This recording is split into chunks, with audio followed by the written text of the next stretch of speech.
Oh, shoot. Hang on. There's always something. I forgot a thing. I remember though. One moment. One moment. One moment. Hold. Hold. Okay. There we go. Yeah, there we go. Alright. Sorry. There we go. We're going. We're going now. Hi. Hello, everyone. Happy Choomsday. Welcome in. Hope you're all doing well. Did you not? God. Oh, mix it up. It's been weird lately. It does not open programs the way that it is supposed to, but I've been just sort of getting around it by starting everything up manually, but it's not. It's supposed to be it's not supposed to be this complicated. I don't know. It's fine. It's fine. Let me see if I can get the audio plugin working really quickly, just so that it. No. Okay. Hang on. Oh, how are you all doing? How's your week? How's your week starting off? How's your month? How's your March coming to an end? Can you believe March is over already? It seems absurd. It feels like it should have been longer. I don't know. Am I going? I'm trying to think if there's anything that I'm like really, I guess, looking forward to, like really anticipating and really want to, you know, have happen. So it's like, yeah, March, go away. It's time for the next thing because I want this to happen. I don't know. Nothing really like comes to mind. I am glad we have more sun. I'm glad we're getting more sunlight in the evening. It's easier to get out and do stuff. While I was sort of winding the day down, or my work day, I had the idea of like, I could just go over to the store and get soup for dinner. I was gonna have some leftovers. I was like, I could get soup and bread. That sounds really good. So yeah, I just hopped on my bike and went over and did that because I checked maps. It's like driving over and taking my bike would be about the same amount of time because of the traffic. So I was like, yeah, fuck it. Let's get some outdoor time. Mostly want it to be warmer. Of course, then we'll get hot and I'll complain about that. Yeah, we're in that nice sweet spot where it's like, it's not too hot, but it's warmer. Oh, I forgot to say hi to you guys. Hello. Hello, Standing. Welcome in. It's good to see you. Hello, Mage. It is good to see you as well. Scared to see how many servers try to pull pranks tomorrow. There's gonna be a lot. There's gonna be a lot. I imagine some people will do silly things with the names. Some people will do silly things with the profiles. Just remember to trust no one and no thing. Tomorrow is a day of lies and tomfoolery. And thankfully I'm not streaming that day because I know somebody would try and pull shit. And lastly, hello lookers und watchers. I hope you're all doing well. I hope you're having a good Choomsday. I hope the week is going well for you. I hope you're looking forward to April.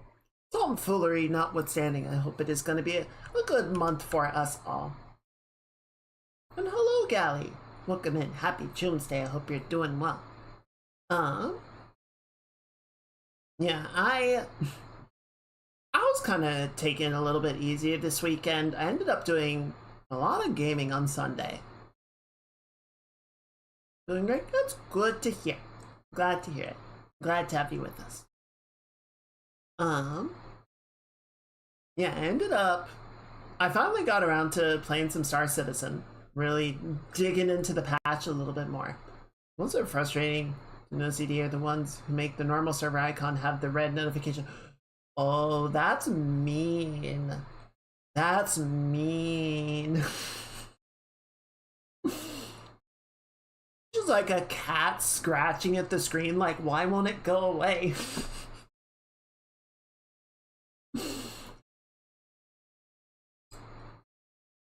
I think Pal World is still promoting their dating sim. Like, no, it'll totally be this year, guys. Trust us. Trust.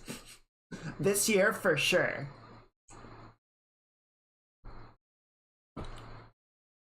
Yeah, I'm not sure what all it's gonna be Um, it'd be so good if CIG announced this Squadron 42 release date tomorrow and just be like, yeah, it'll totally be, yeah. Um, I don't know. There was a period of time where people got really grandiose with their April Fool's stuff. I feel like that kind of overplayed itself and people like went too hard on it, and it's like, okay, let's dial it back a little bit. Excuse me. I think it was early today or yesterday they might actually be working on that dating sim. Honestly, at this point, the real prank would be to actually develop and release the dating sim.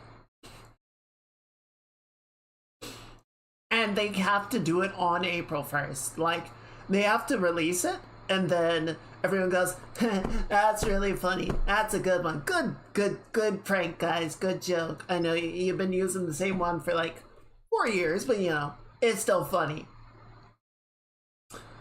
Wow, you went really in depth with this. You like made a fake Steam page and everything. That's dedication to the bit. Oh,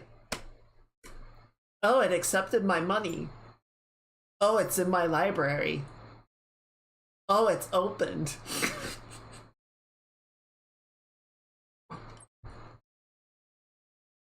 And then it'll just be the gift that keeps on giving because people will be gifting it to each other. It's like, hey, you're a furry.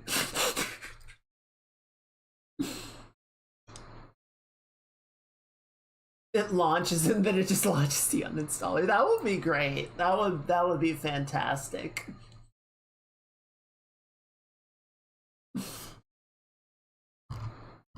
It's just one of the, like, it just opens a window and it's one of the pals just like staring at you for 30 seconds while it uninstalls the game and then it closes. Just kind of shakes its head disapprovingly.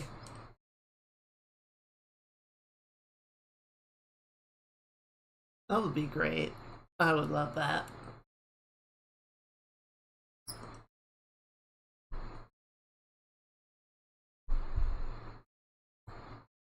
I don't know. It'll be fun. Hopefully it'll be fun.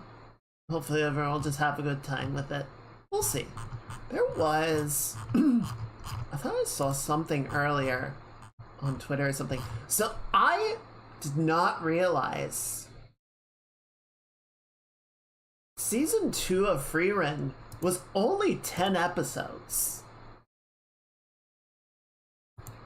So I watched the last episode and it had this nice, like, pretty outro with a bunch of extra footage and a unique song, and I'm like, that's kind of a weird thing to do on episode 10. And then I saw someone saying like, wow, what a fantastic season this was, and I'm like, there is no way it's over. Oh shit. So that's disappointing to me. I really like Freerun. I am sad that it is over, though apparently they are doing season 3 in like November. So I guess they just kind of split the season in half, which is weird, but like I get it, I guess. I don't know. It's strange. Animation production's a hell of a thing, so I kind of get it. I get if they were like, yeah, this is as much as we got and we can get this out by the target, and then we kind of just have to work on the rest of it. See the pink cat one? Yeah, it just slowly takes it apart and runs off with the window.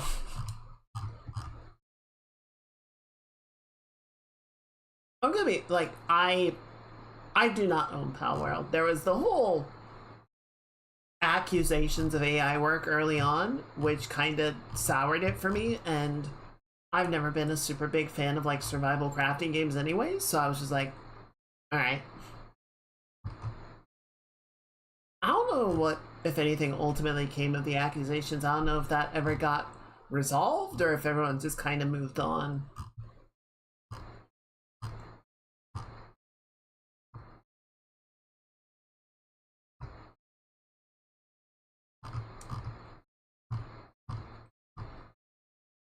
think we're supposed to get the next season of Solo Leveling. I've never watched Solo Leveling. Is it any good? It seemed... I don't know. A lot of... Is it an isekai? I feel like it's an isekai, which is like an automatic turn off for me.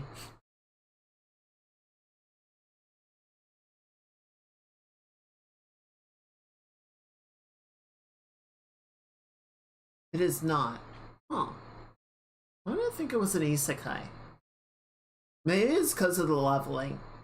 Maybe I just assumed because it has like RPG mechanics that it's an isekai.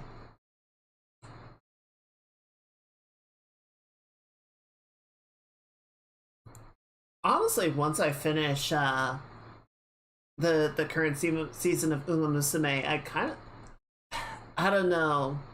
Jin was really talking up Oshinoko, and I'm like, maybe I should watch it. Maybe I should give it a try.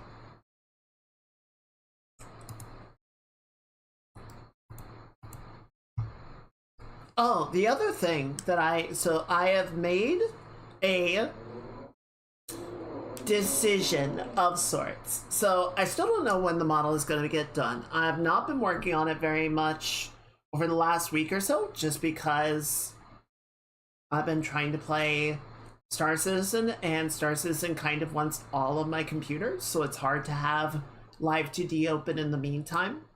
But once I have once I have it done, I'm gonna buy Expedition 33, and I'm going to play it. So I'm probably gonna get it during the summer sale, and I'm going to give myself the grace to just sit down and play video games and play Expedition, because I was listening to some of the music and I'm like, I have to play this fucking game. I have to see it. I have to know. The world dungeons started popping up around the world, and people started popping up with skills. Oh, okay. Sure.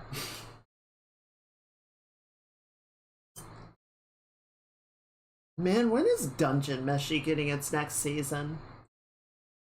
That's the one I'm really wanting. Like, I want more Frieren, but Dungeon Meshi was also so good, and we had them at the same time, and all the elf lovers were just losing their shit. Their heads were popping off. It was such a good time. Dungeon Meshi's really fun. I am an unapologetic Studio Trigger fan. I love Trigger. I love their animation style. The writing is okay, but Dungeon Meshi isn't an original story by them. But yeah, the way that they animate is just, it's so good. So always happy to see more of their work come out.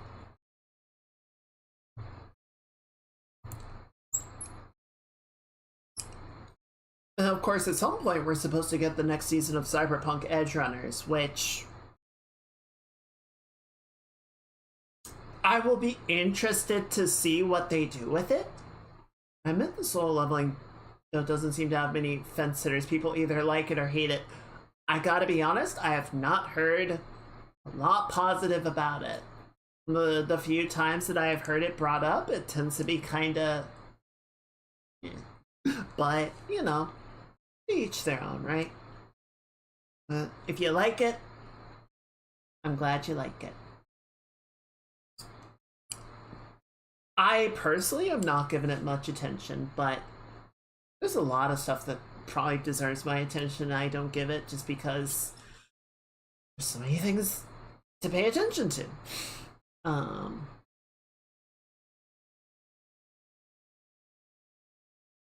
don't know. I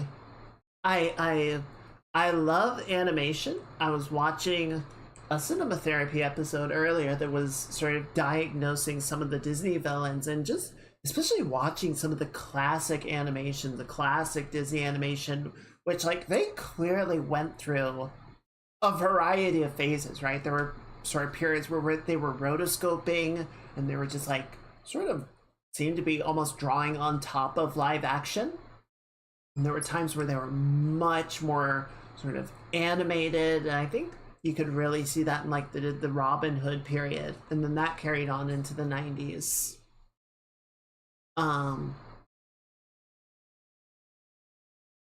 Still need to watch. Honestly, I feel like that's all of us. Everyone just has a list of, I still need to watch that. I still need to play that. Everyone has the backlog.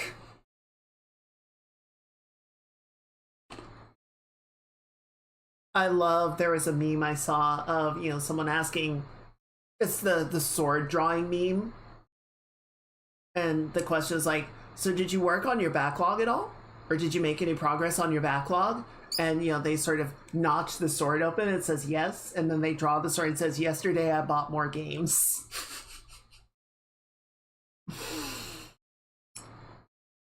I hate it. I hate it. We are all there. We are all sitting with our frickin' things of things that we mean to watch and want to get to. Give a show a chance. I watched Reincarnated as a vending machine to the... Yeah, see, I'm at the 3-episode rule because years ago I watched the entire first season of Sayonara Zetsubo Sensei waiting for it to get good, and it didn't. So, like, if you don't have my attention by 3 episodes, I'm not watching. You don't get the rest of it. And I'm sure there are some shows where it's like, no, you need to sit there, and I'm like, I have other things I need to do. I have other things I want to get to, and you're not with it. I have a little bit of dessert I'm gonna munch on. I was at Trader Joe's the other day, and they had frozen custard taiyaki. I'm gonna try that and see what it does. Cinema Therapy series is one I love. Oh, Cinema Therapy is great, and Alan and Jono are wonderful people. I love listening to their experiences and their thoughts and ideas.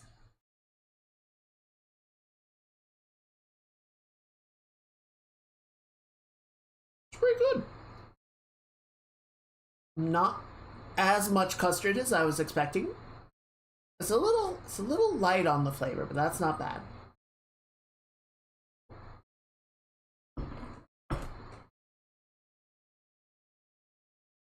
It's good custard though. I like that. Yeah, God, I would have to go back through, but they've done some great episodes on like Lord of the Rings. Obviously, they do a bunch of Disney stuff. Did some good episodes on Zootopia. I really like them. Obviously, there are a couple of episodes I haven't watched just because I wanted to avoid spoilers. And there's some stuff that's like, even if this is interesting, like their assessment would be interesting, I haven't watched the source material, so I feel like I wouldn't know enough to really understand it, you know? Ooh, what kind of ice cream?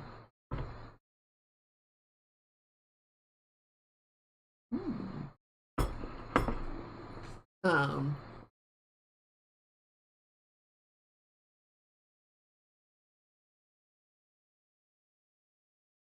what was I gonna say? I feel like I had something else to add about that, but mint chocolate chip, nice. I'm very basic. I like vanilla. And vanilla variants. Cookie dough. Cookies and cream. All good options. And I still have some vanilla from when I got the pie earlier this month. What am I doing? Oh, so over the weekend, I was thinking about all these sweets and like, how do I balance out eating so many sweets? So over the weekend, I had a bright idea, I had a great idea that went super well. It actually did go pretty well. So a little while back, like a week or two back, I bought some uh like wrist weights. Weights that you can like strap onto your wrist, strap around your arm. Um and they say use exactly as directed and only as directed. I strap them to my ankles as well for like exercises. It's amazing what difference 2.5 pounds will do when it's like strapped to the end of your limbs. Some vanilla the other night, cut up strawberries. Ooh, hell yeah. Vanilla with fruit goes so hard. So I strapped them on, and then I played Beat Saber with the weights on my wrist. And that was interesting. It was definitely harder. I think it goes without saying that it was harder. But what was really interesting was I couldn't be as responsive, right? I couldn't flick my movement to react to a note that I had misread or something that I was like coming around very quickly. So I had to have like a lot more foresight. I had to be reading farther down the track and plan my movements because each one took more time to get in and out of, right? So it was very interesting. I only played songs that were generally on the slower side of my usual set. I developed some tennis elbow playing Beat Saber 3 months ago and it still hurts. I feel like I just always have tennis elbow, so I don't even notice at this point.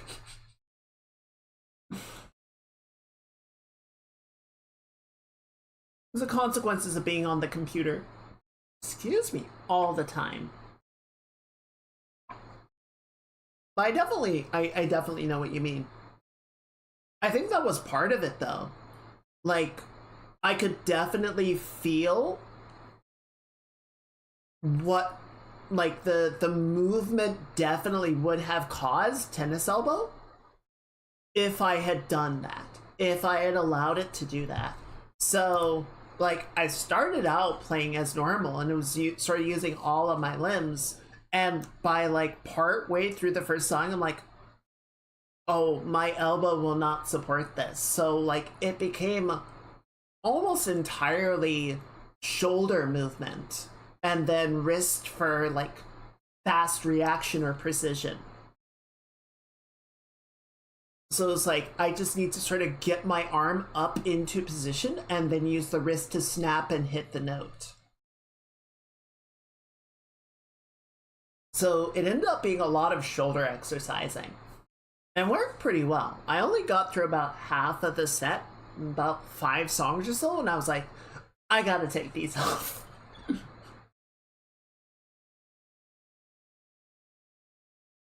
Like, it worked, but I definitely hit a limit on it very quickly.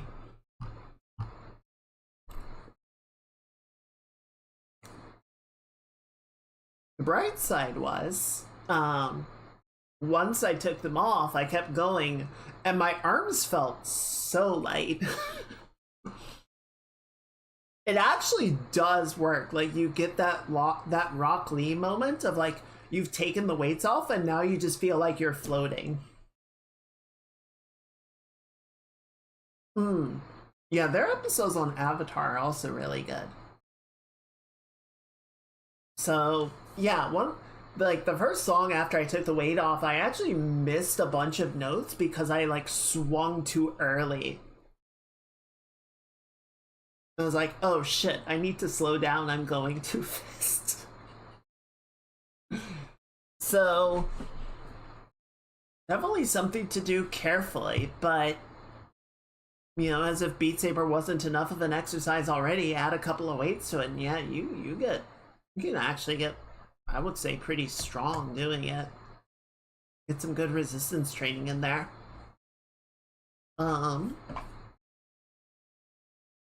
Yeah, that I think went surprisingly well. I had a nice little break around Friday.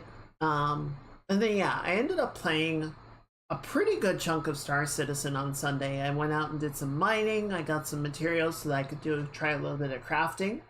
That went pretty well. Definitely still some bugs with the game. A bunch of the mining deposits were bugged and weren't actually interactable.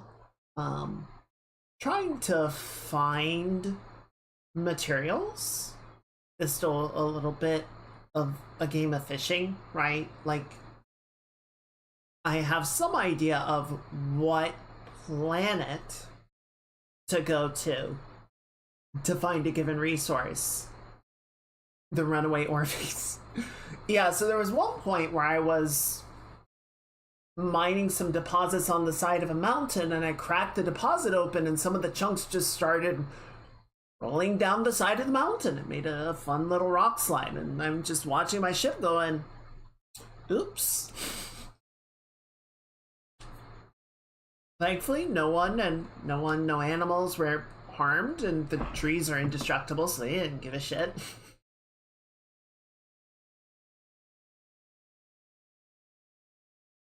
I know they have talked about the idea of environmental destruction. Like if your ship crashes into a bunch of trees, wouldn't it make sense for the trees to get destroyed as well? And, you know, they've said we're interested in the idea, but it would be extremely complicated. So don't expect anything to happen with it anytime soon, if at all. It would up the processing of metric font. It totally would. And you know, at some point it's like, well, say you crash your ship into a tree and it destroys a bunch of trees. Would that ever grow back? Or is the planet, you know, changed for the foreseeable future? If the entire player base decides, you know what, fuck this planet, and just bombs the shit out of it, destroys all the trees, causes a bunch of great, does that become permanent? So yeah, there's a lot of design decisions that would need to be made. There's a lot of systems things that would need to work for it, and it's just like, we're not going to worry about it right now. Just don't crash into the fucking tree because you will lose. Those type of physics are more what the game would be built around rather than a little feature to be implemented. Yeah, I agree. That would definitely be something that's like a poster element of the game. Because even like Just Cause, which, you know, loves their big pyrotechnic explosive set pieces and, you know, playground of destruction gameplay. You run into a tree, the tree wins and your car explodes, right? Even they were like, no, we're not doing that. We're not figuring that out. Fuck it. It's not worth it. So, yeah, it's fine. I'm sure we'll get some interesting environmental stuff that happens, and they have shown off Maelstrom. Maelstrom is their destruction system that they're implementing for the ships, but then they're also rolling that into some like buildings and whatnot, and you know, like cover walls and everything. So, you know, if you throw a grenade at a wall, it can blast a hole in the wall and, you know, destroy cover and make openings and whatnot. So there will be opportunities for environmental stuff like that to happen. It's just not going to be on a planetary scale or an environmental scale. But yeah, the mining went okay. I went over to Nick's because I wanted to try getting some blueprints, and I needed to grind reputation with a with a faction to be able to get the missions for the blueprints. You just have to, like you said, question what happens after. Will it grow back? Will it change to persist? How does it? Yeah, exactly. Like, it's complicated enough in a single player game, right? Where, you know, the player could just decide, this is what I want to do. This is what I want to. I just want to completely devastate the landscape in this playthrough because it'll be funny. But if you have a long-term persistent game that multiple people are contributing to, what are gonna be the ramifications of that? You know, I think Standing was talking about at one point during the Thargoid War in Elite Dangerous, there was a station that came under attack, and the players just never got around to repairing it. You know, it got evacuated, it got destroyed, you know, put into a derelict state because of the attack, and no one ever put in the work to get it up and running again. And so the game just said, okay, it's dead now. And you can still go to where the station is, and there's just a wreck. There's just a dead station floating in space. There'll be at least one person buys a ship just to crash them into the same spot to make a man-made crater. Well, ideally, there's going to be enough consequences for death and blowing up your own ship that you wouldn't want to do that, but there's also the giant bombs and various other ordnance that you can shoot that will allow you to inflict absurd amounts of destruction. So yes.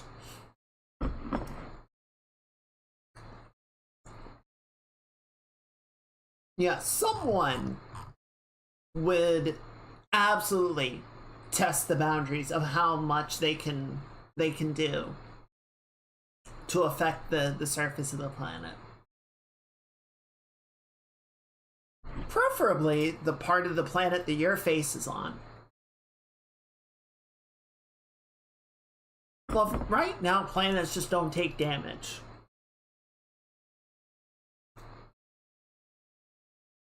Someone played Dark Souls on a banana.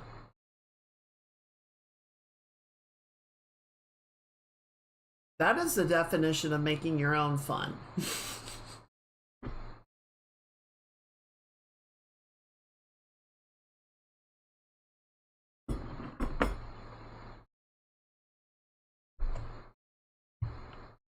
Well, you know what? I'm glad they were enjoying themselves. I'm glad they were having a good time.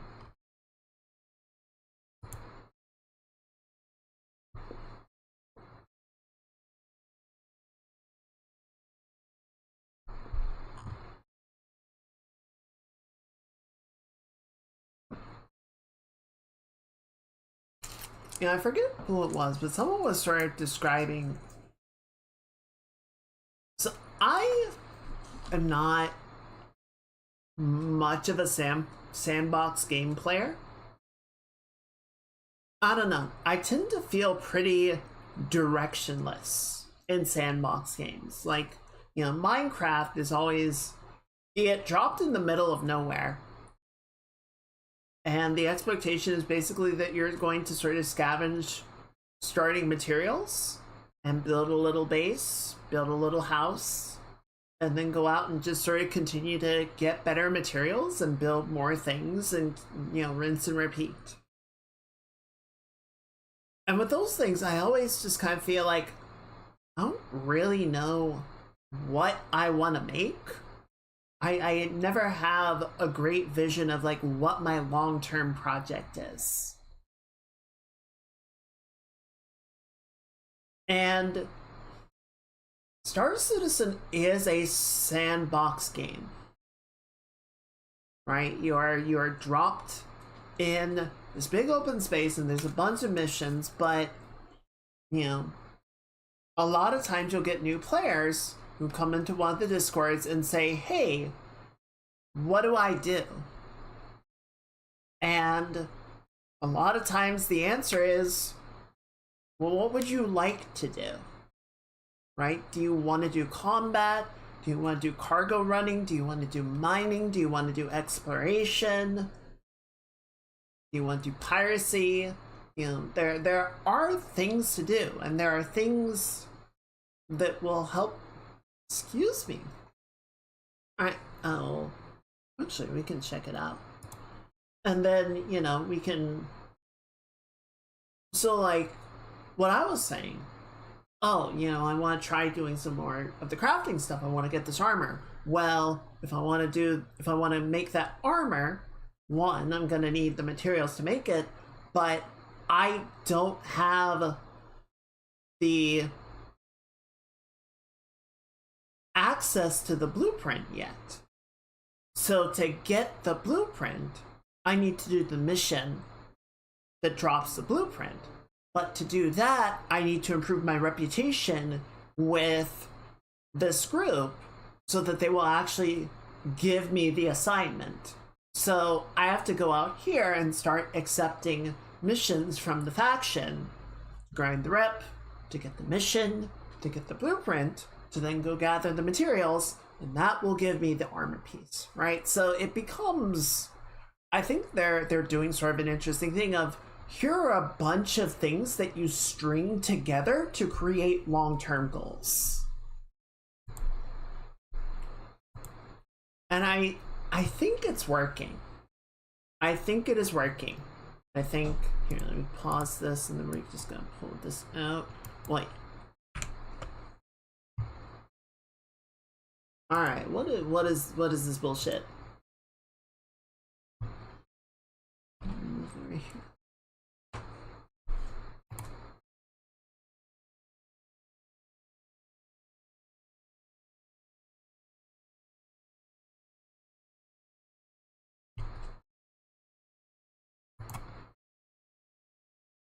Aw.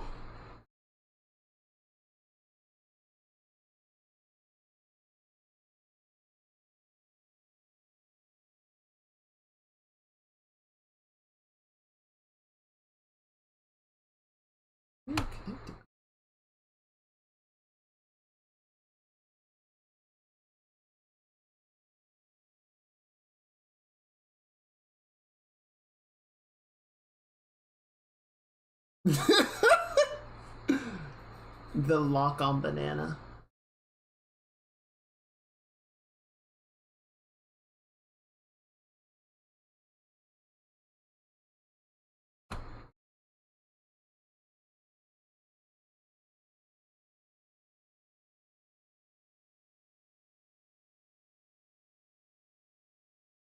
Oh,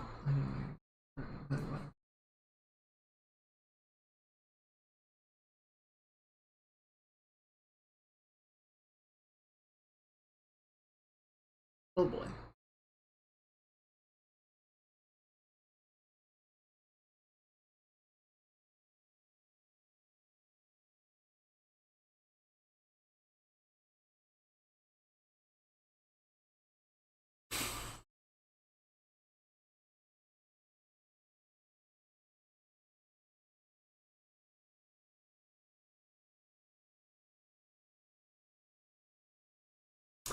Somehow this encapsulates the human spirit.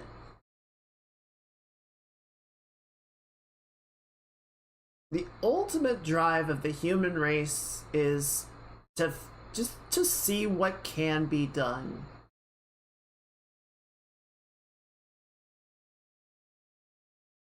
And the fact that you can play a video game with a bunch of bananas hooked up to electrodes, does it serve a purpose? No.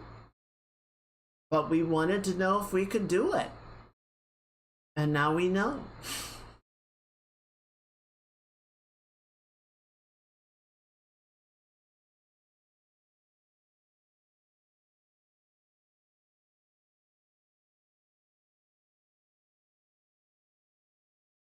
Speaking of which, Standing, I saw in your first message there was a conference about the moon landings. Was that about the Artemis missions? Because I know they're making plans on it. I feel like it's taking a while to actually get it going, but hopefully they're making progress. Yeah, no, I totally respect that he turned it into something good, right? Something like very practically good and not just a fun little lol meme, whatever. I always love when people do things like that. Tomorrow? Is it going to be a manned mission? Is there actually going to be a crew? Because I know they were doing, or they were planning to do a number of unmanned missions just to sort of test that all the systems are working.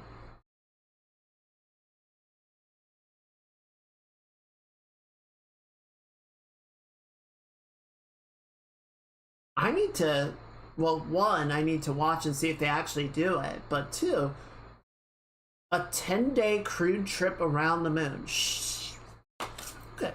I'm definitely gonna have to check to see if they do that because that would be super exciting if they do.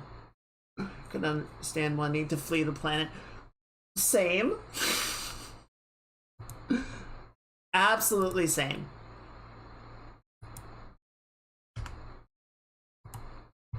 A little vacay sounds nice. It's true. Okay, so I'm glad they're up to crewed missions because I know they did the uncrewed launch. But I feel like that was like a year ago or maybe more. Like they did that and everyone got really excited of like, oh shit, the rocket works.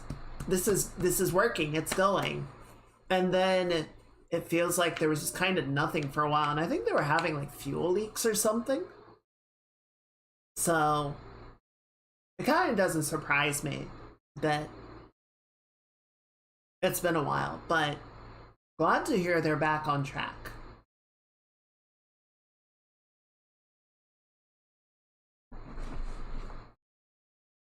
All right. I would like to keep yapping with all y'all, but we do have some art to make. So why don't I'm gonna pour myself some tea real quick, and then why don't we keep yapping, but we're gonna switch over to Photoshop, or Clip Studio rather. And get going on that. Yeah, I'm really hopeful the Artemis missions go well.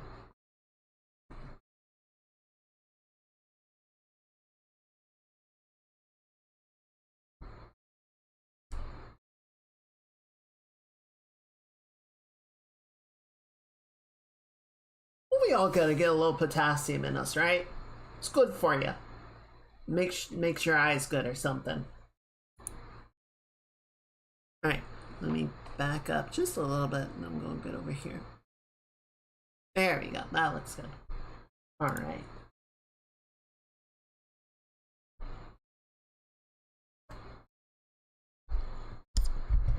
I'm gonna move my mic a little bit just because I keep bumping it while I'm drawing. I need to get better about that.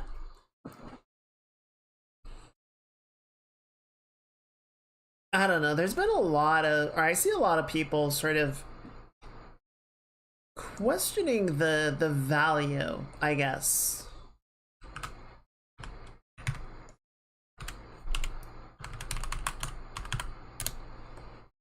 of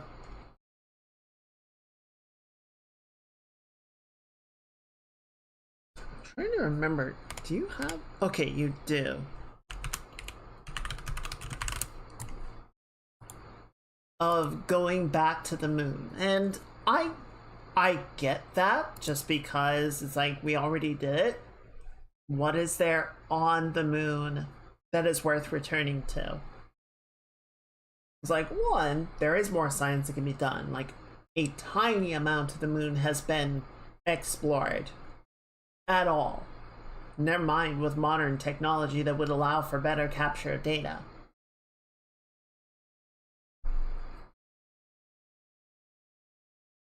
Honestly, I kind of feel like a big point of the return to the moon at this point is just to get people thinking about it again.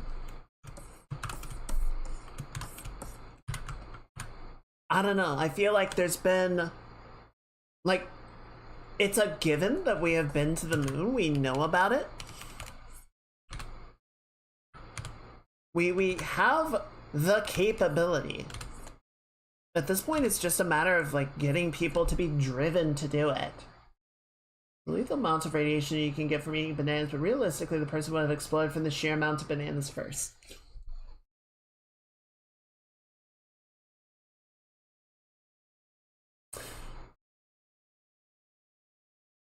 Okay, but did bananas contain a particularly high amount of a radioactive material?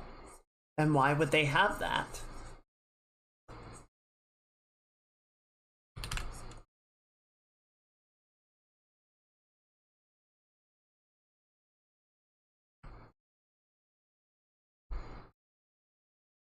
I think I brought this up before, but I'm going to rant about a particular aspect of.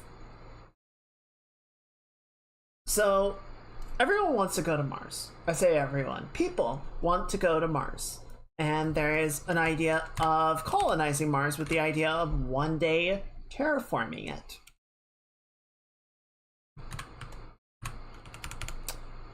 I get it. But I feel like there's an aspect that I never hear anybody explain the methodology of, which is not how do you get Mars an atmosphere? How do you construct the atmosphere? It's how do you retain it? Because Mars is smaller than Earth. And critically, it doesn't have a magnetic field.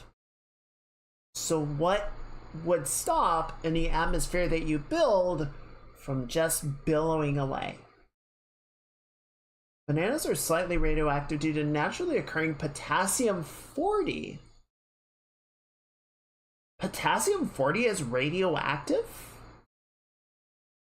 I guess if that's like the heavy isotope, then yeah, it's just slowly bleeding off radiation.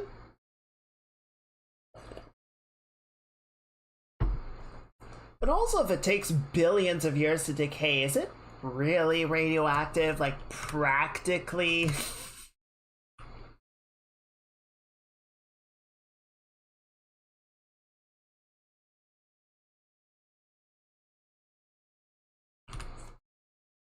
I mean, isn't there 10 to 50 million bananas in a minute?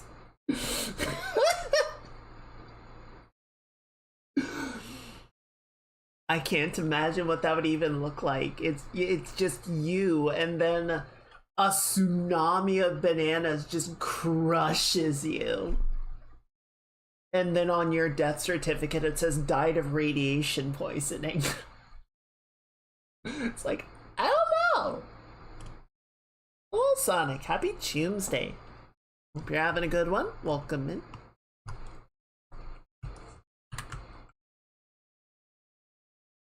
New overlays, current one showing Sage. Nice. Always nice to get an upgrade now and then. No, I'm good with my overlays. I was thinking about, should I do that? And I'm like, nah, it's good. Theoretically possible, statistically unlikely.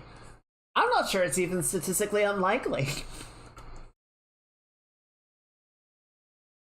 Like, I don't think you could even extract the potassium-40 to make some sort of, like, lethal dosage. It would still be the size of a truck.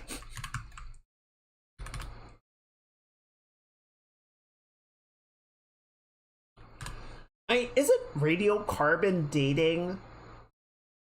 No, how does radiocarbon dating work? It is radioactive carbon isotopes, right? Like, even carbon can be radioactive if you get the heavy isotope and is trying to ditch its excess neutrons.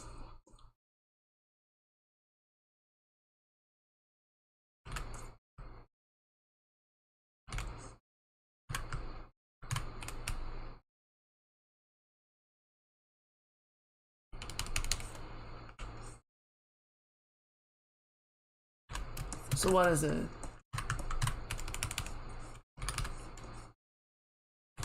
There's radiation everywhere. Important part is how much.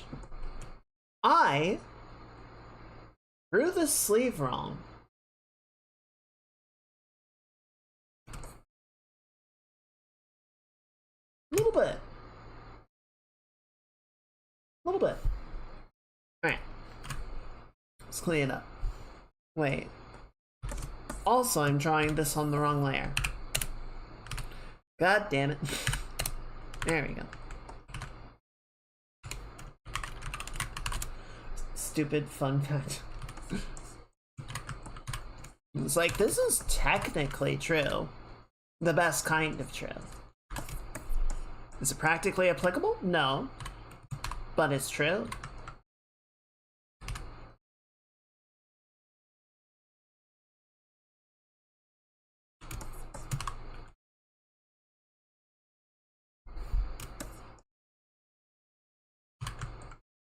Yeah, I think we just need to cut the sleeve back a little bit.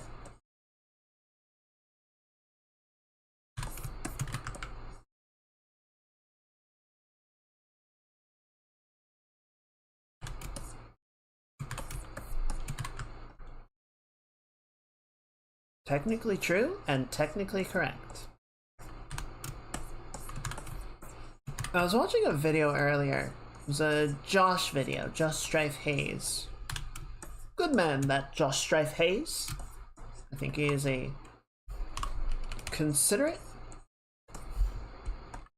an eloquent fellow. I quite like him. It was a clip from one of his streams where some dude came in and said WoW is the last MMO left because all the other ones are dead, and Josh just I almost said a word, I almost said a term that could be taken out of context, dragged him over the coals because holy bad take.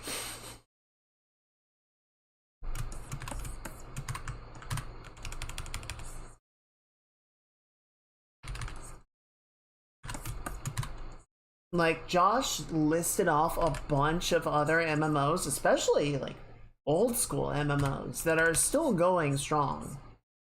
And the dude was just like, yeah, they're all dead. And it's like, no, quite pointedly, all of them are still going. They still have populations. And it got into a whole sort of discussion of,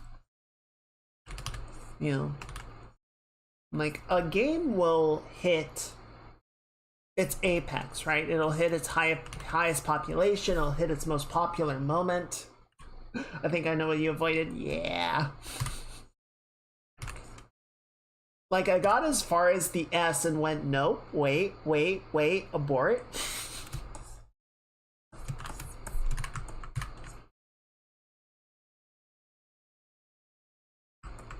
Very pointedly not what he did. Oh no, like,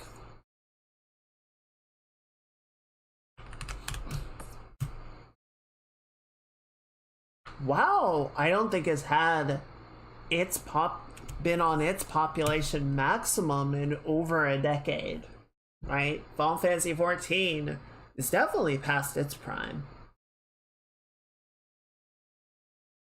I think most MMOs are down from their peak populations whenever those were. But that doesn't mean that they are dead, right? A lot of times, dead MMOs will have dedicated player bases that continue to go. And, you know, there's definitely a discussion that can be had about sort of that criticality of enough players to support ongoing development and support. But I think that is different from the sort of popular notion of a game being alive or dead. Like Highguard, Concord, Anthem are dead. Those games are no longer playable. The servers are shut down. They are gone. They are dead.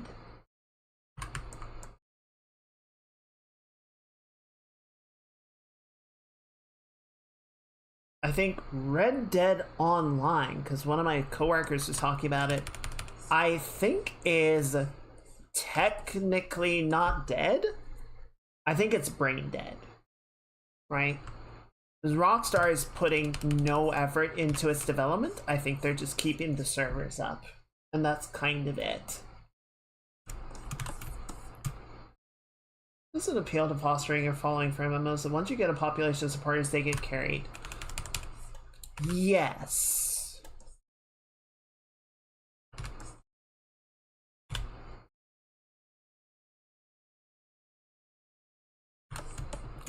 Yeah, if you can sort of hit that criticality,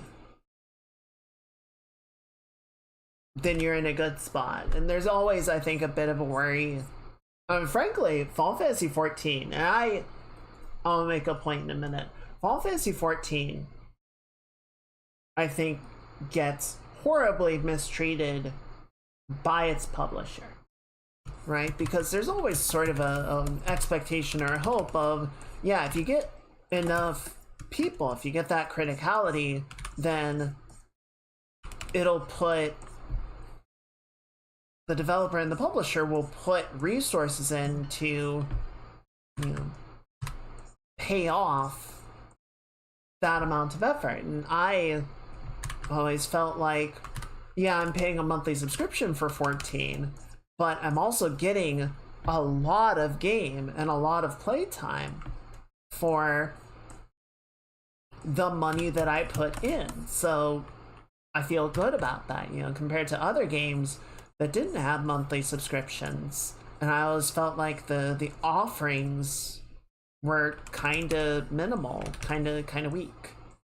I was never too displeased about that, but I think a lot of the feeling, a lot of the sentiment over time has been that Square Enix takes the money that they earn off of 14 and then they put it into other projects rather than putting it back into 14.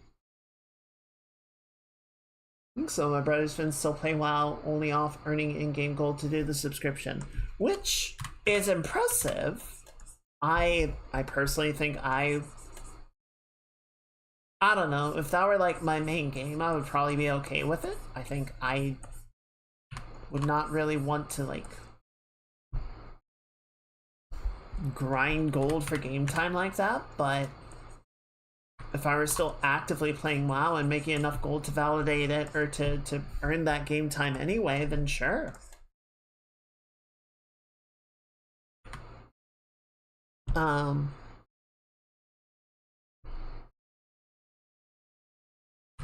But you know, if you're playing a game that has only, in air quotes, like 20,000 active players,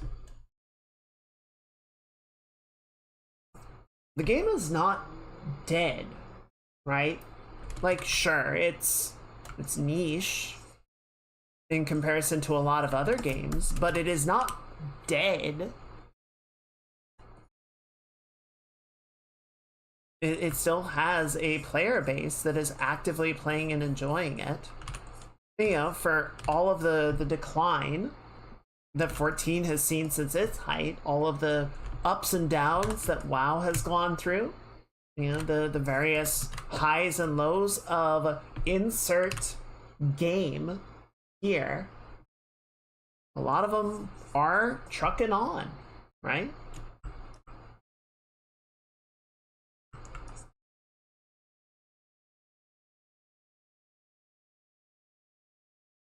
It does kind of make me wonder.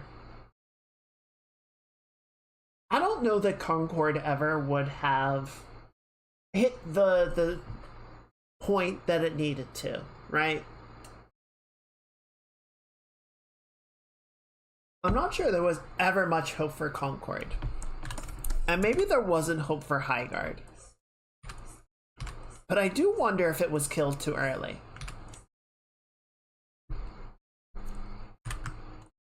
Because 45 days is not enough to develop anything, right? Like, you can do hot fixes, you can do adjustments and balance updates. But if you want to build something new, actually start responding to feedback and, you know, updating the game based on what people are saying,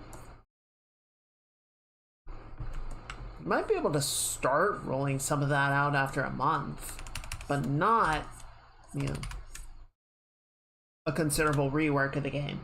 Again, I don't know that there was like a path forward for High Guard. Someone decided that there wasn't, but I do wonder if that was a premature call. You know, as I've said with Marathon, you know, Coco was saying just yesterday that she's quite enjoying it. It has become her new fixation game. And, you know, general response to Marathon seems to be relatively positive. Not glowing, but, you know, people that have tried it seem to generally be having a pretty good time. With, you know, some critiques and criticisms. But, you know, that's good. But my sort of ongoing question is, okay, once we get sort of past the honeymoon phase, past the initial glow up, and we start to settle into the long-term player populations, you know, obviously it's probably not going to be as high right as it is right now, because things are always, the populations always tend to be pretty big right at the start, and then you get the people that actually want to stick with it as opposed to the people that are just sort of trying out the new thing. And I expect that Marathon will sort of settle into a, you know, respectably sized niche shooter, which most people would be very happy for. Most developers would kill for. But is that going to be enough for the companies involved? I don't know. I wrote that Blight survival game, the medieval zombie game. Vaguely. They made a public announcement of their progress not long after I brought it up. They hadn't... Oh. So they're like, hey, we know. They heard you. They heard you talking shit.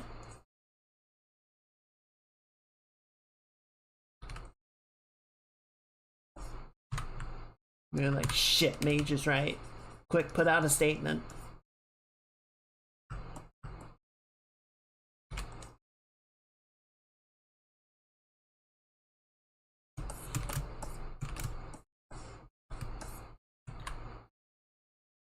I have mixed feelings on Marathon. I think that's fair.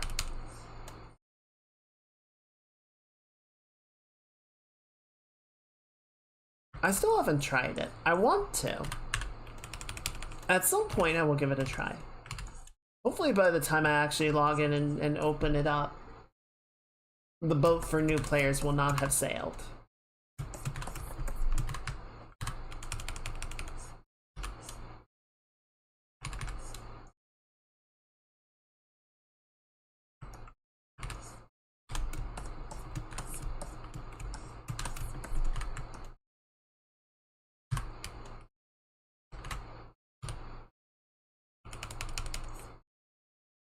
Unfortunately, right now, a lot of my game time is pretty focused on Star Citizen, so I have not bothered to open it.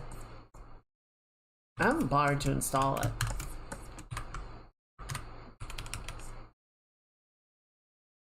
I'll get to it at some point.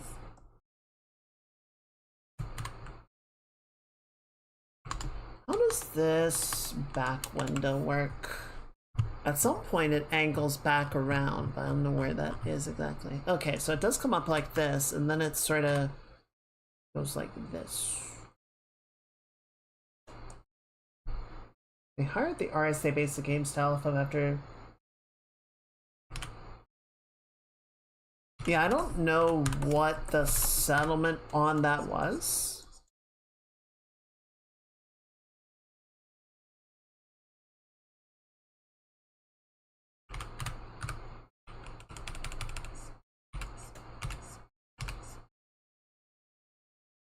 And I'm not sure that they're going to say.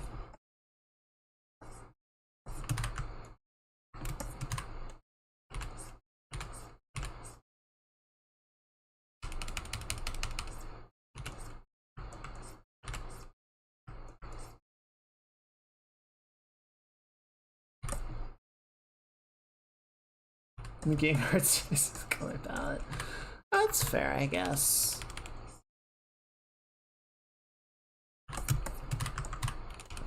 I definitely get what they were going for. I don't know if it was the most successful way to approach it, but I suppose I will say I appreciate them trying to do something different. Because I feel like we get a lot of shooters that look very samey. This is at least something not that. You know, opinions on whether it is good or not aside.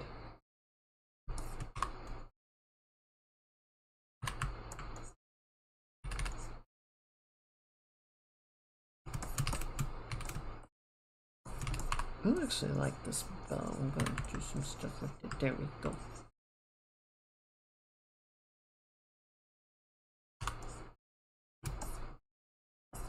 I think the main thing about it that's odd to me is like there are so many bright colors, but it doesn't seem indicative, right? Like the sort of usual approach of having like bright colors indicating functionality or gameplay.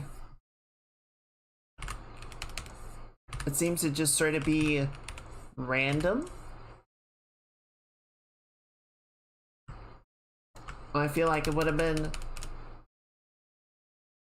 a good opportunity to sort of make intrinsic game design or, you know, intrinsic visual language in the game, and it just doesn't seem to equate to that. Like, they have to hide this, Chief. I'm just gonna read chat. You got this, Chief.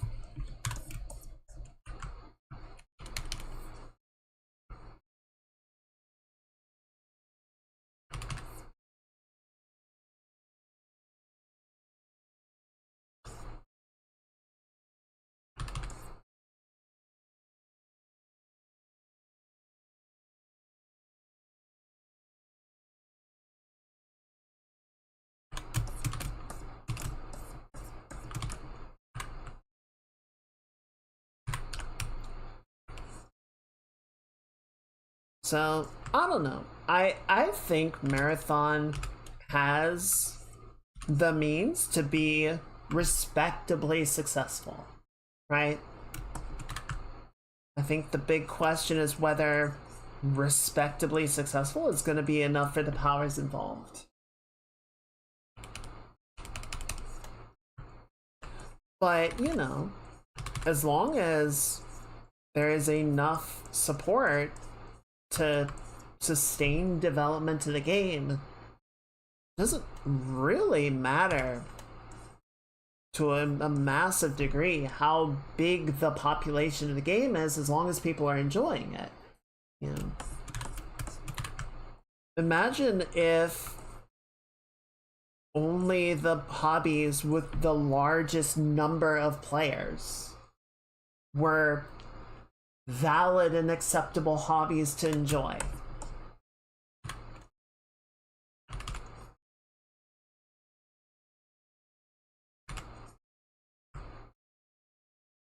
Right? Like, oh, sorry, you like this particular trading card game? Well, sorry, it's not one of the big three, so your game is dead and you can't play it. You can't enjoy it.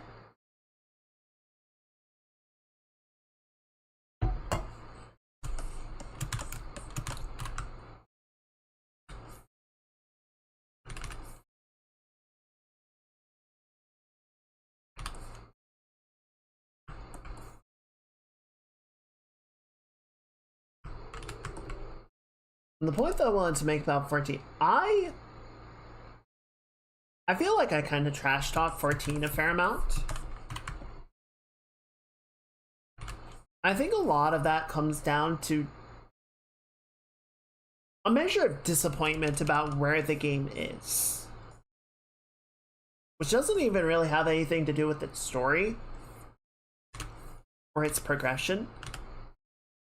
I think a lot of it does kind of come down to how the game has been managed by its company, not even by its team, but by Square specifically.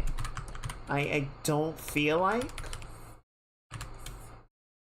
I don't really even know at what point I would say the decline happened or started, but I would say somewhere in Shadowbringers or Endwalker when we really start to see the game start to get choked out.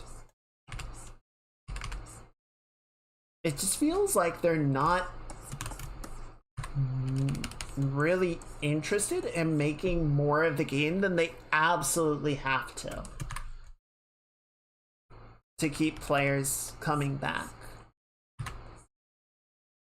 Like, I have wonderful experiences with 14. I love that game. I love the story, I love the world, I love the characters, I love the fights. I met many wonderful people playing through it. You know, people that I still chat with. Still check in with each other.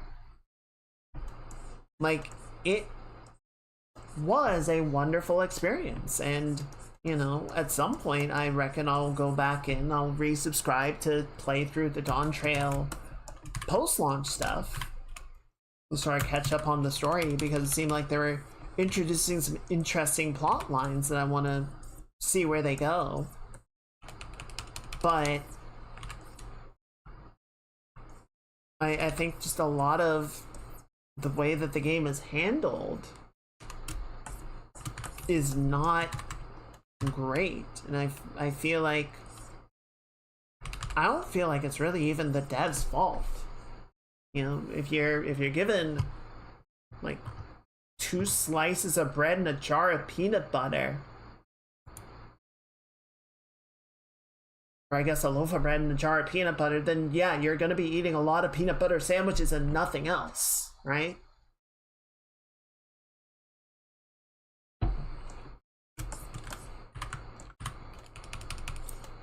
I feel like the real fault lies with whoever is allocating the money, basically saying, no, we're going to take all of this sweet, sweet sub money that you've been getting us and we're going to invest it into NFTs, and you get nothing.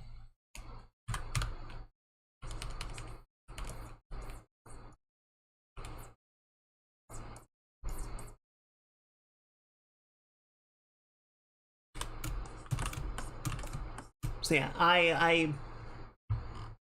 I am disappointed by 14, but I still love it.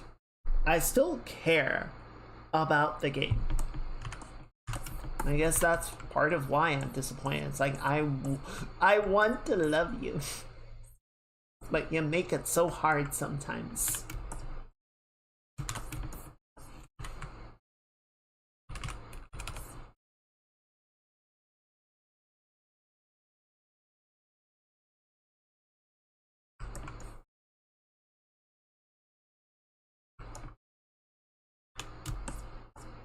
I mean, I definitely think there are some things that, like, mechanically I don't really care for about the game anymore.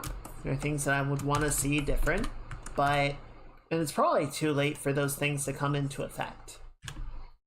Really? Some of that itself, it does. Like, it's not a perfect game, right? Even when things are going great, it has things that I am not a huge fan of. You know?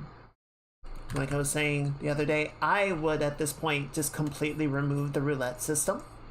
I think it makes things like intrinsically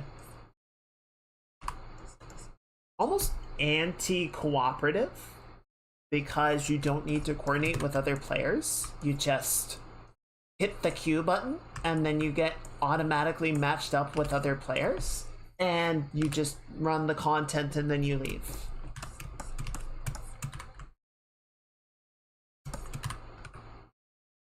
Whereas if you had to actually form a group and coordinate, you have to work with other people as people.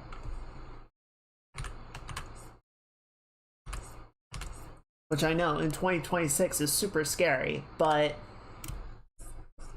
I think it does make for more fulfilling experiences.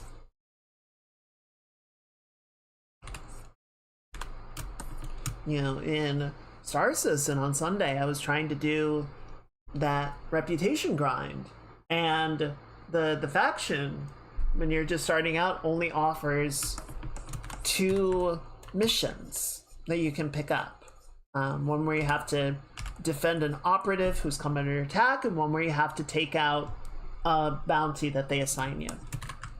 It's like, all right, well, I don't want to, risk the operative dying, so I'm going to take this bounty target. And the first one I got was against a Valkyrie.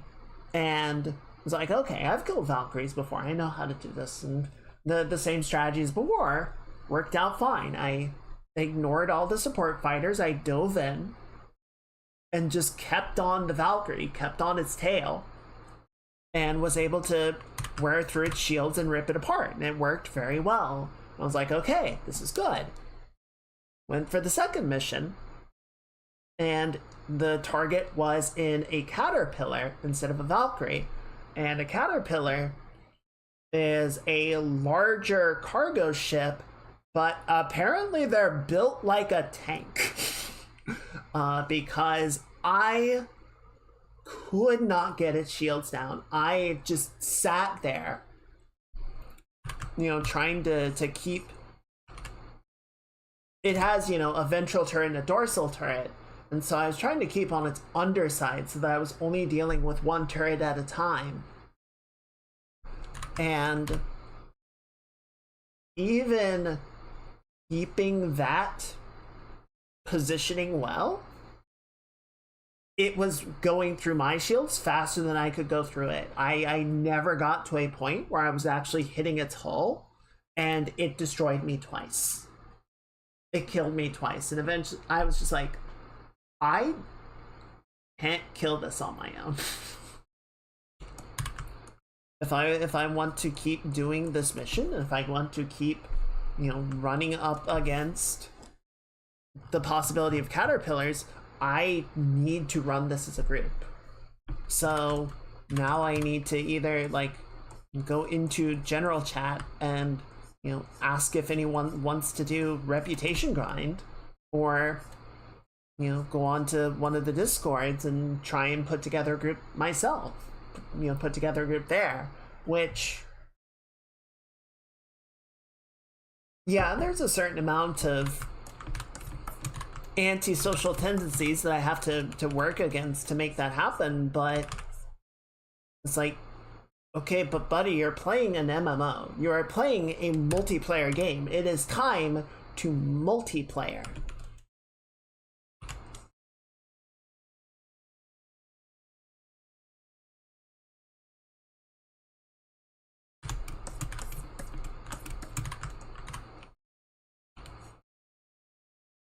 There are plenty of single-player space games if you want to do that.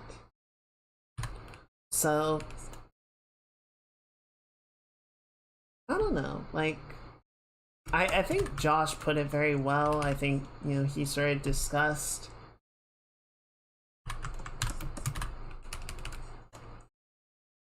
a lot of what he was sort of getting on, or jumping on, because he just deals with these same dumb arguments over and over again, is the binary nature of so many discussions on the internet, right? Of it's like if you're not first, you're last. It's not even that. It's not if you're not first, you're last. It's if you're not first, you're dead. You're either the best game on the market or you are not worth talking about.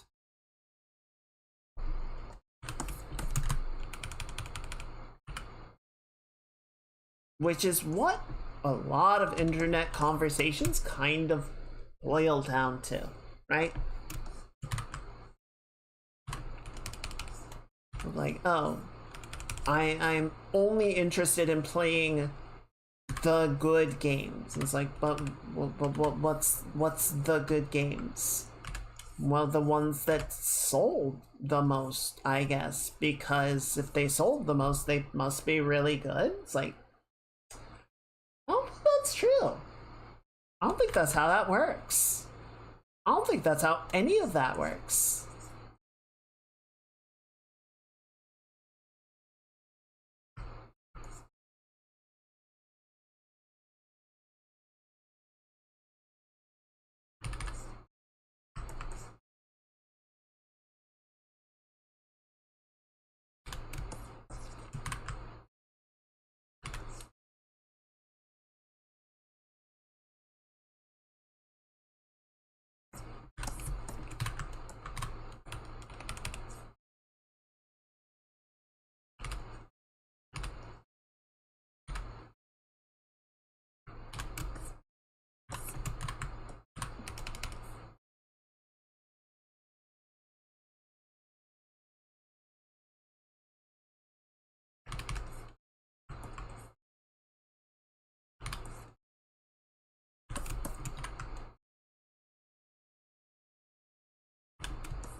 I don't know, like my coworkers and I will still jump on Helldivers sometimes. We'll play a few games, have a really good time with it. We were just playing last night and it was great. Had a ton of fun. But, you know, that was like last year's game. And the big events are come and gone. They're over. So the game is dead. So we shouldn't be playing it. Because the game is dead. Even though we were just playing it last night.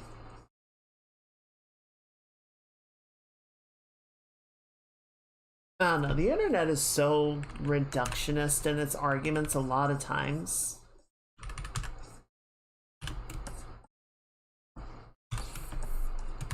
There's probably a lot of reasons why that happens.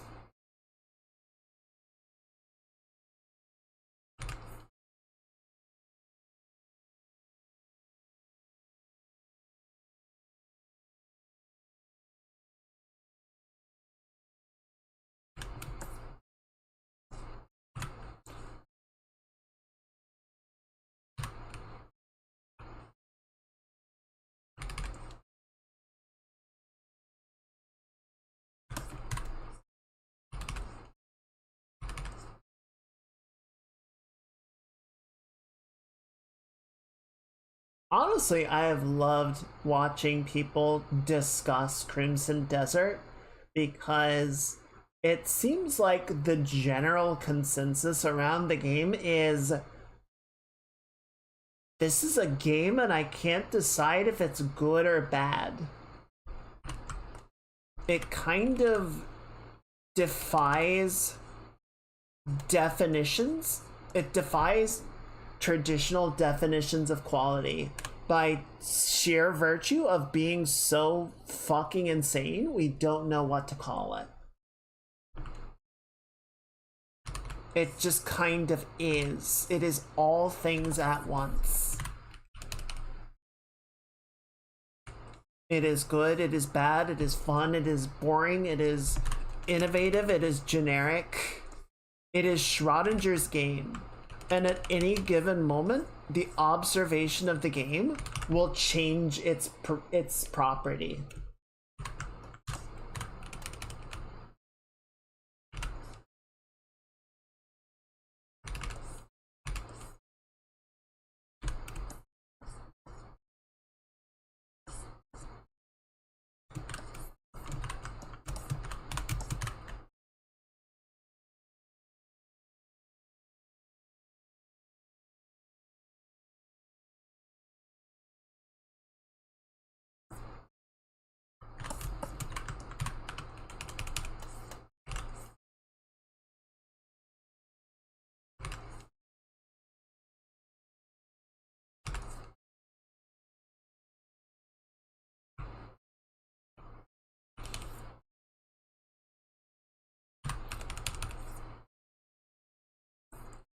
I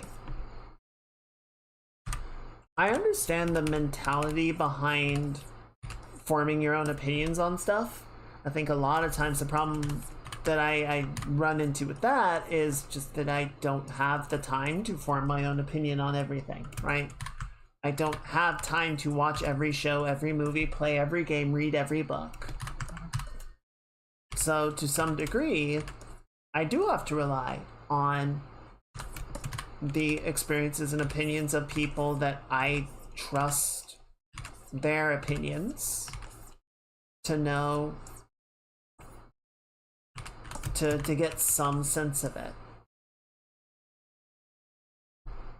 You know, I try frequently to not say that something is good or bad, but rather say whether or not I like it and give reasons why I do or don't like it.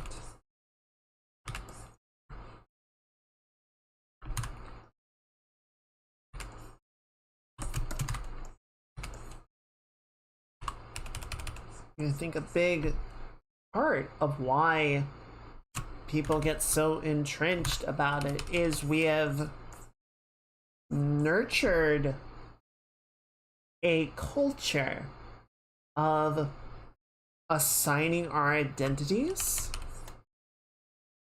to stuff, right? We form camps around things that we enjoy or things that we like.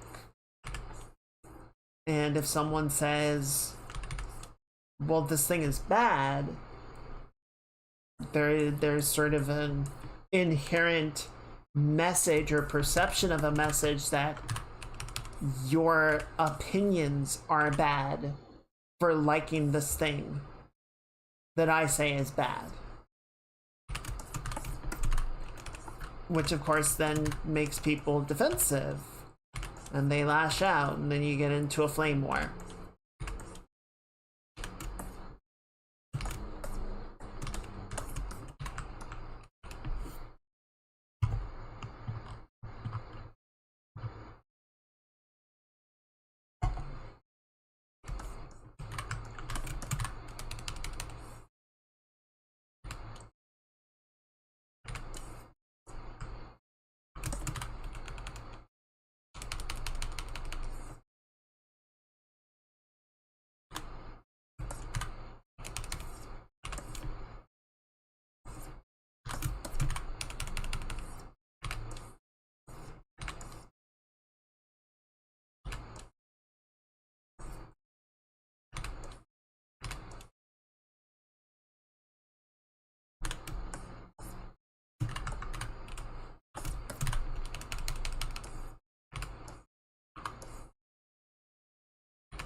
I'm gonna hide clouds for a second just because it's making it hard to see what we're doing with the hair.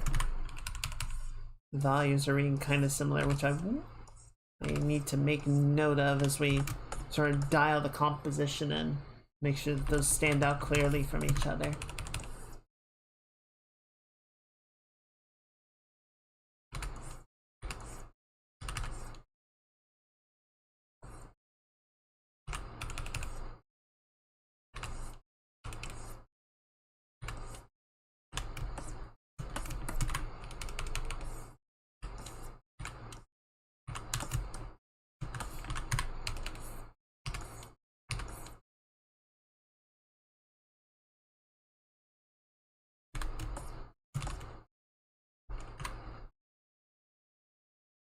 I don't think it stopped raining all day. That sounds like a cozy day for staying in.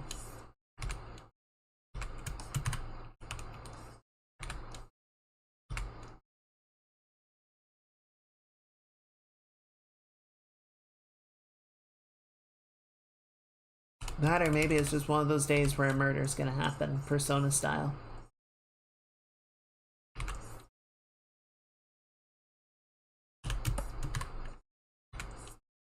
Could be both, I suppose.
I think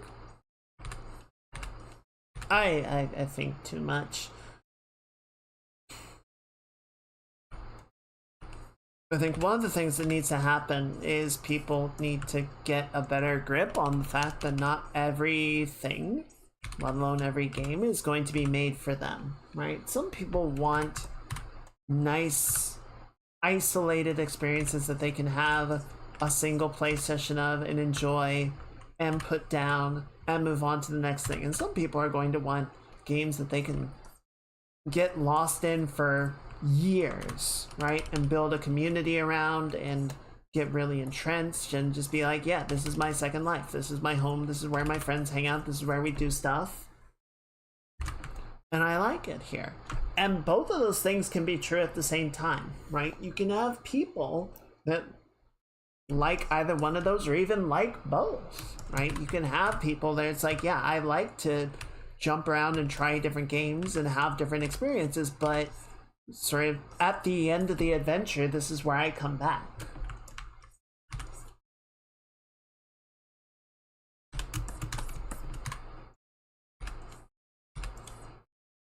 You know, I think most people these days have comfort games. And so it's like, I don't really want to try too hard. I don't want to learn a new system. I just want to kind of brain off and enjoy something comfy and familiar and enjoyable tonight. You boot up your comfort game and you play that for a little while and you're like, that was good. Good night. And then you go to bed. Or you got a little bit of time before you gotta get to class or run an errand or whatever, and so you just you boot up your comfort game for a little while.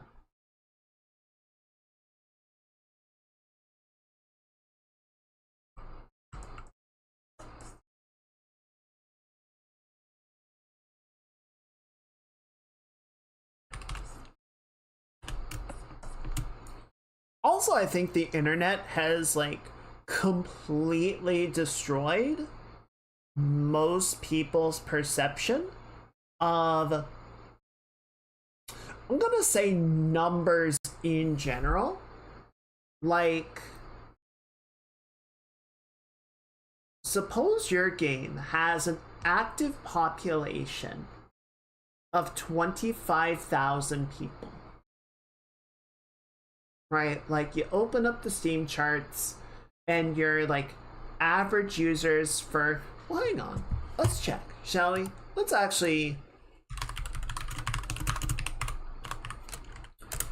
check the Steam charts for Helldivers 2. 24-hour peak of 50,000 players. As of 38 minutes ago, 16.8 thousand players were playing. So it is currently on a low point, but you know, pretty good. That is a very healthy player base. Again, a lot of devs would kill for a 24-hour peak of 50,000. There are a lot of towns in the United States that do not have a population of 50,000 people.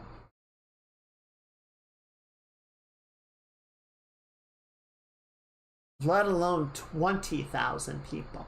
So you're looking at like 20,000 people as being like, oh, dead game. Would you go to a town of 20,000 people and say dead town? Like, this is a ghost town. Nobody lives here. There's 20,000 people around you, but it's not like San Francisco, so this is fucking dead zone. Mine doesn't have a population.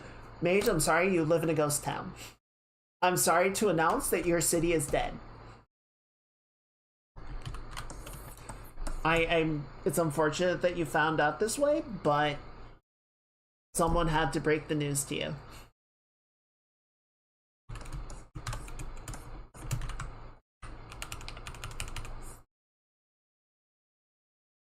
You know, I saw a little meme the other day, a while back, of like,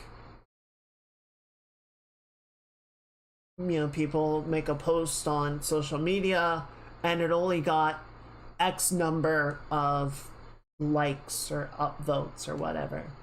And it was like, okay, here's a photo of 10 people. Here's a photo of 50 people, of 100 people, of 1,000 people, of 5,000 people, of 20,000 people, etc. And it's like 100 people is a lot of people. Like, past 100 people, most individuals like stop registering individuals. I don't know what the exact number is, but like at a certain point, the human brain just stops recognizing individuals and starts looking at it in abstract values, right? Abstract groupings.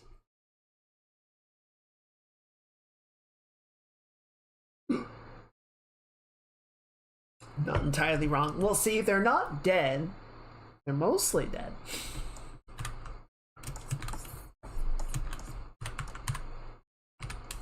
I'm sorry, that was mean. That was unnecessary roughness. Disrespectful and churlish.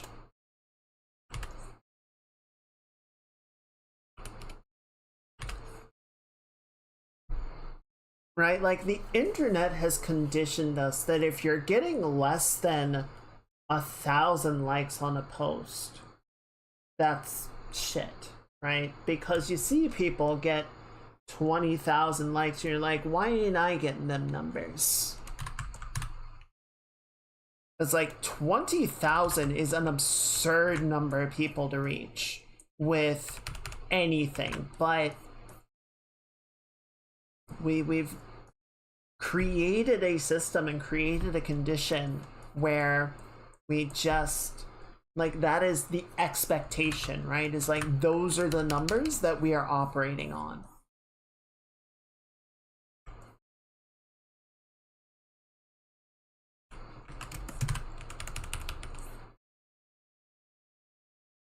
Where in reality, most people are only going to interact with a handful of people in a given game ever, really.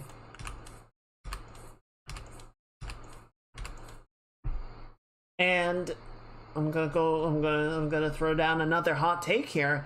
I think it's worse for that, if anything.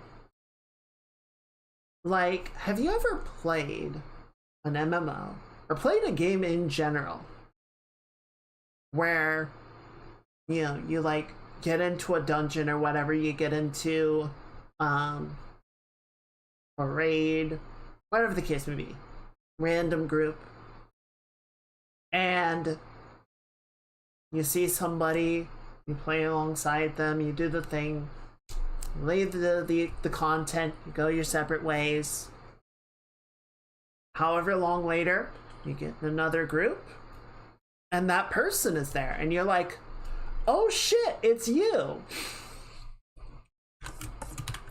Right? Like, you never had a particularly close connection to this person, but the fact that you see them again is like, okay, that is the most base level foundation of a community, is having some amount of proximity and recognition to other people. You go to Limsa in Final Fantasy 14, or Orgrimmar in WoW, or Lionsgate? Shit, what was the main town in Guild Wars 2 called? I think it was Lionsgate. You know, etc., etc. And you see certain mainstays of the community on your server, certain names that frequently pop up, you know, just because they're sort of always in chat, or, you know, just sort of around.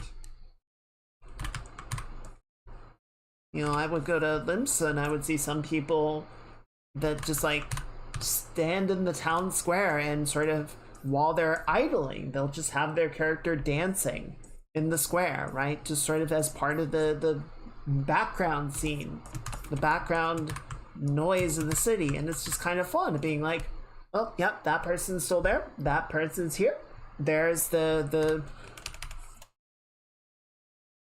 security force, the anti-gooner squad blocking the pathway, trying to keep all the gooners out.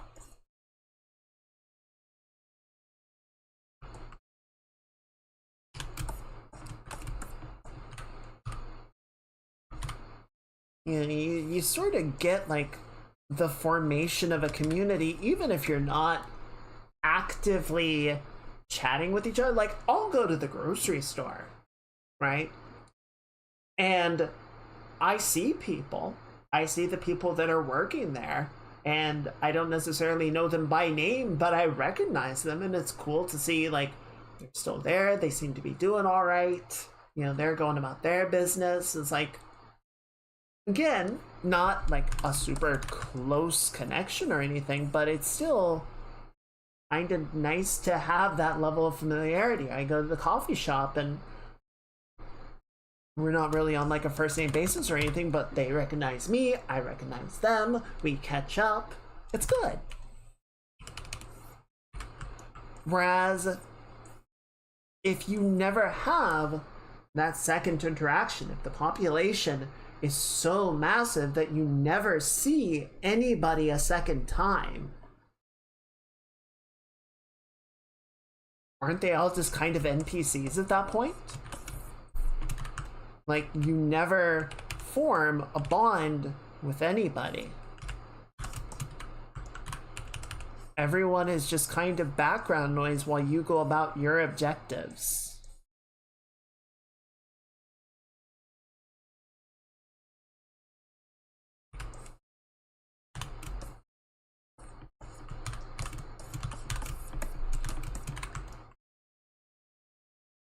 So, you know, I think there are benefits of a game having a very large population. It creates a lot of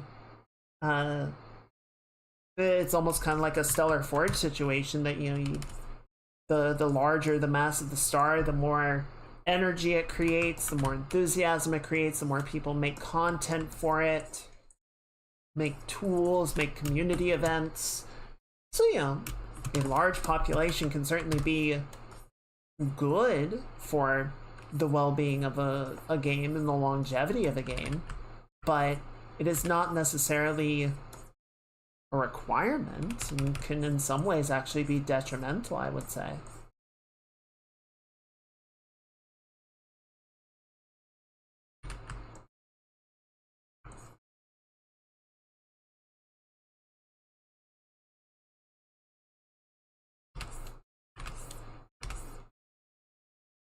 You know, like I was saying the other week,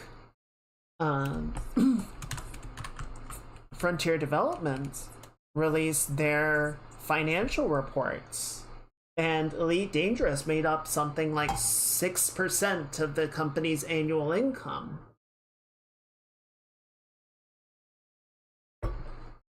Which is one content creator was pointing out is actually kind of good.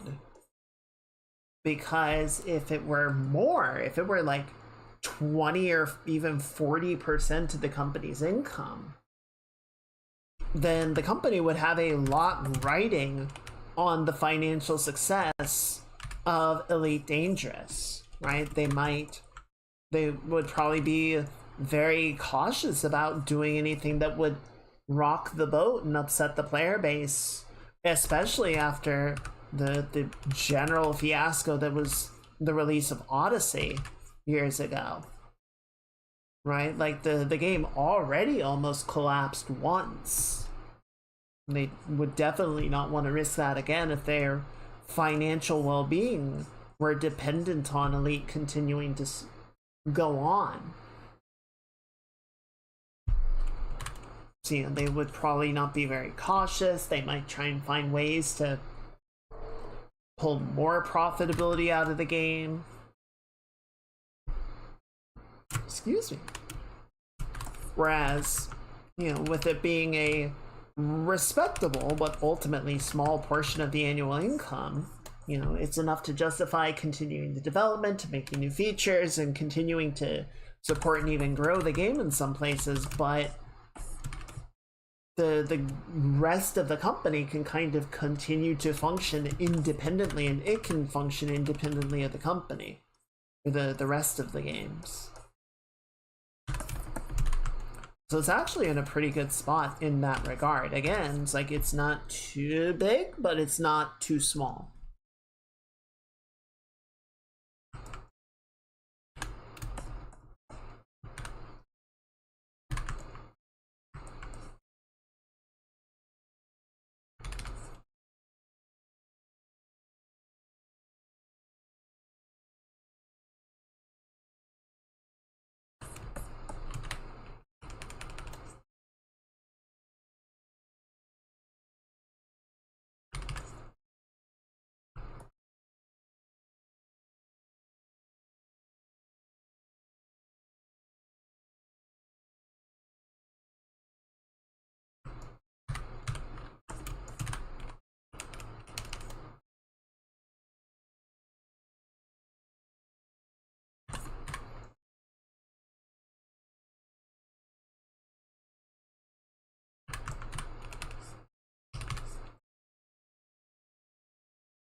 Alright, I think that is getting there.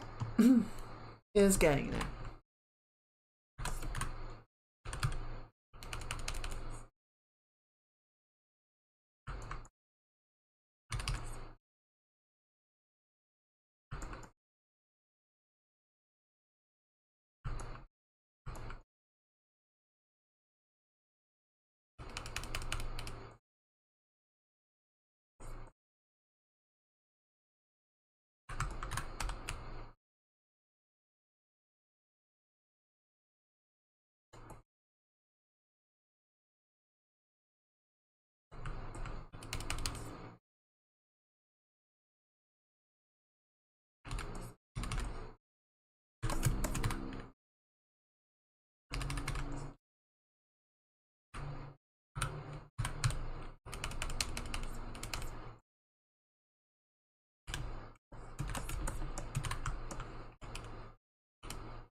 Well, that's exciting.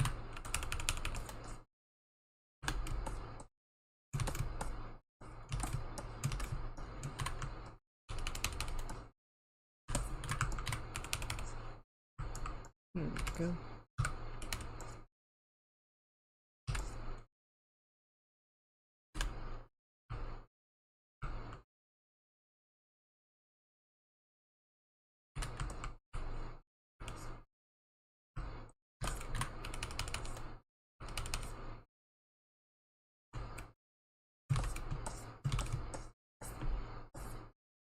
Okay. Definitely need to resolve the feathers in here at some point. I honestly hate the feathers on this dress. I wish I could get rid of them.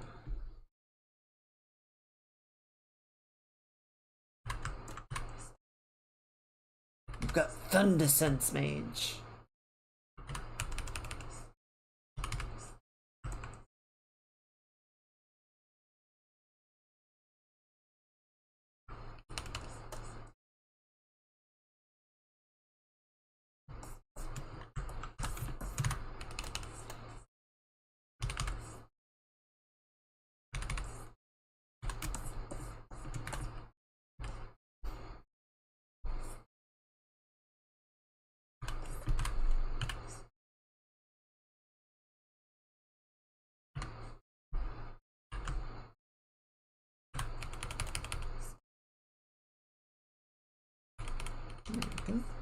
Alright, pull that in like that. And pull you around like that.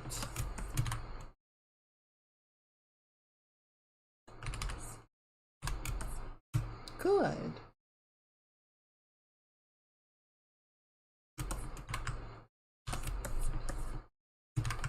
Grab some of this.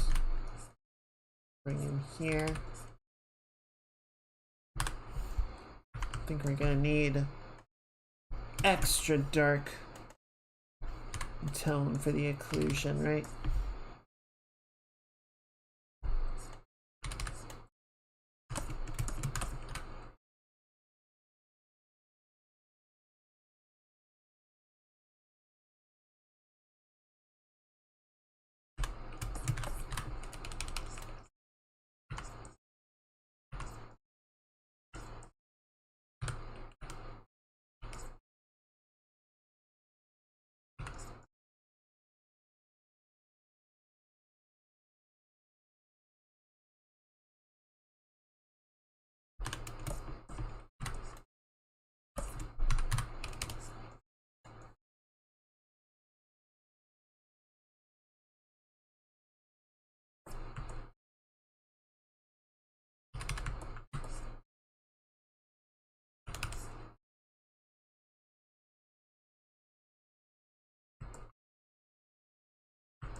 One thing I've been trying to figure out.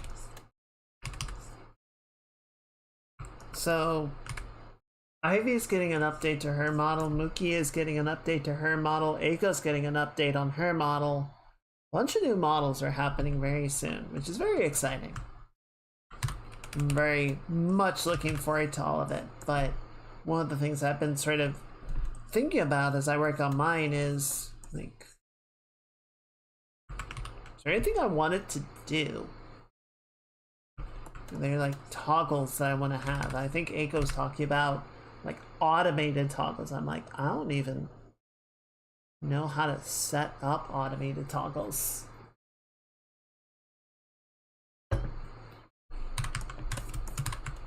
So that might be something I need to look into.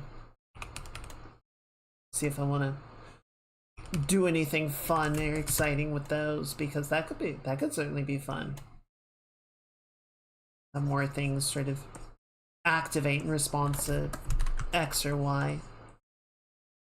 But then I would need to decide what those things are. I've got a few like hand toggles in mind. Obviously all the outfits and such. No, I think it's really just the hand positioning that I have in mind right now. But it could be cool. It could be fun to do other things. But I would need to decide what those things are, what they would look like, what they would be, what I would do.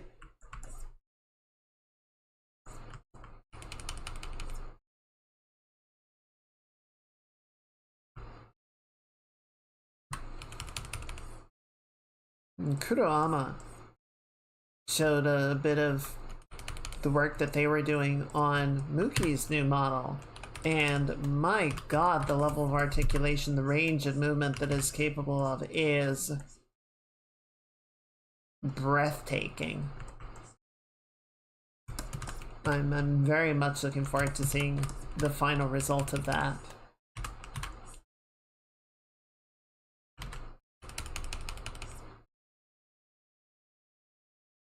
I don't know, like serious model makers, the professional model makers that can, you know, commission their work and sell it like that. Always like they're I look at their work, it's like, okay, yeah, that's why they get paid as much as they do.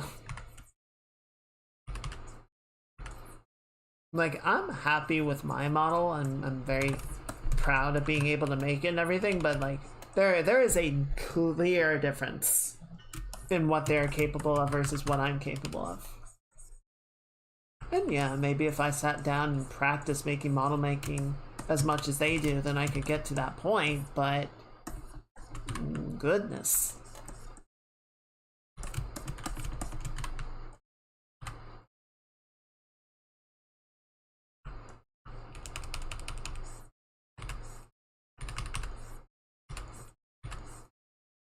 Yeah, I don't know. I still don't have much actually planned out for the debut.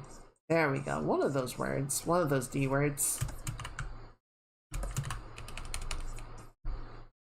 I'm still trying figuring out what the plan is there.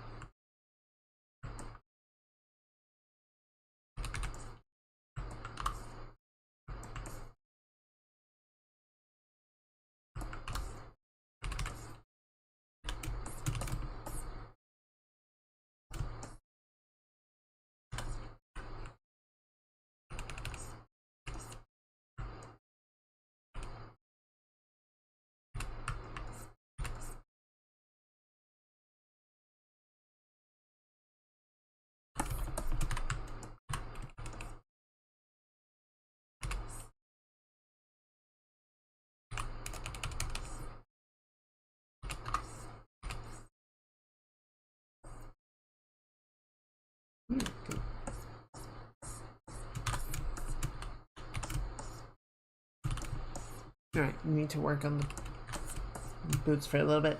I was thinking about this earlier. I'm gonna rework the legs a little bit. So I'm still not like giving the knees their due yet. I'm still kind of not giving them adequate room to feel like their own section of the leg, so to speak. So I think I can do better with that.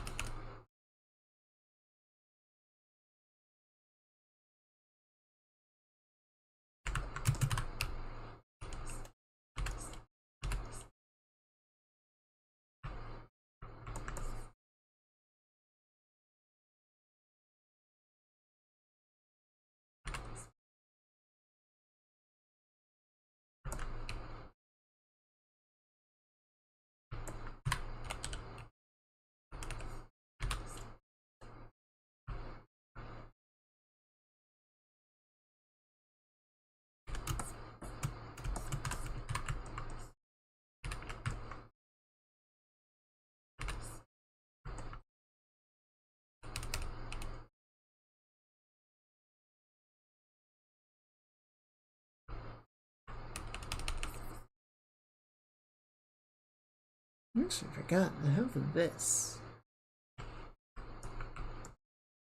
from when we were playing on Automata.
There we go.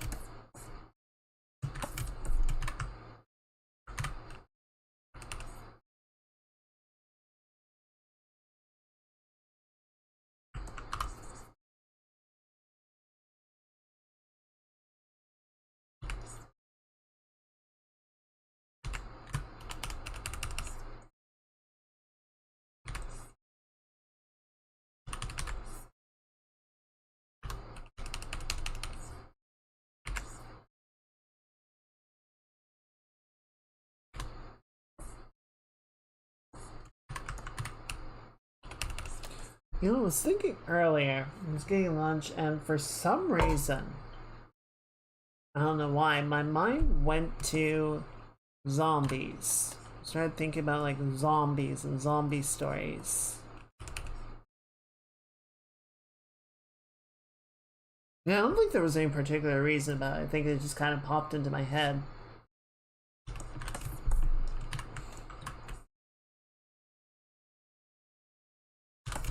I think zombies are an interesting like story mechanism, because they're rarely ever the villains. What were you eating? You don't want to know. Don't worry about it.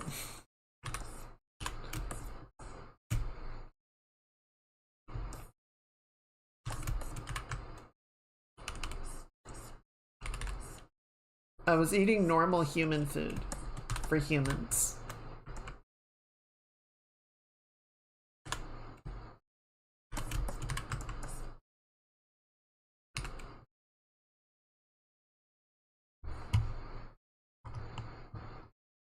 But I think it's like zombies are rarely ever the villain in a story with zombies in them, right? A lot of times the villain is other people.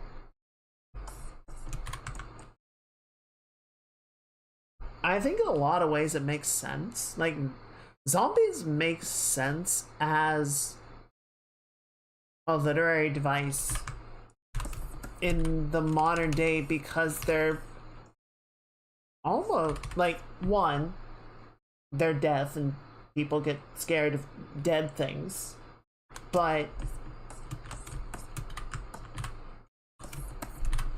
most people in the modern day do not need to worry about getting attacked and killed by wild animals, right?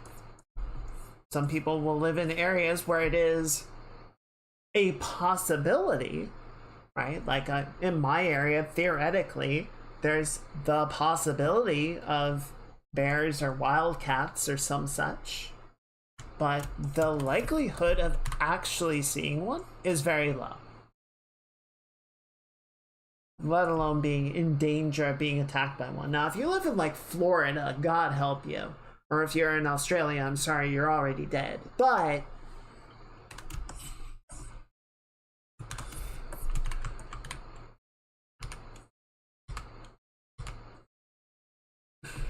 I love, there was a meme I saw of someone asking who would win, a Florida man or an Australian creature, and someone responded they would breed, and everyone was just filled with dread because they knew that was the correct answer. But you know, zombies are like, okay, there is an environmental threat that is effectively relentless, and as more people succumb to it, the horde gets stronger, right? So it is this sort of mounting danger that people have to sort of figure out how to survive and navigate around.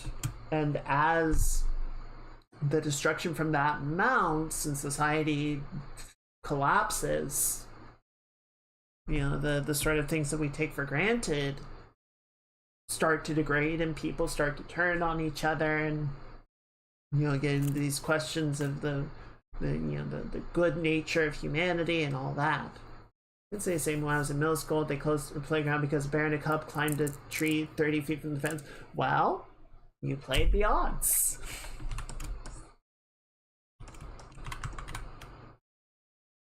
Congratulations on being the outlier, I guess. At least you didn't try to pet that dog.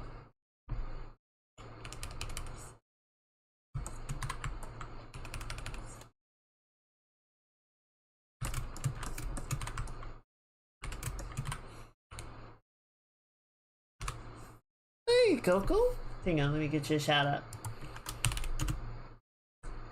How are you doing, Coco? How's your Tuesday treating you?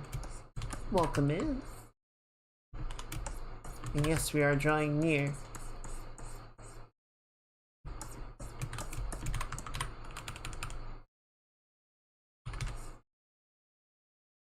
I'm glad to hear it.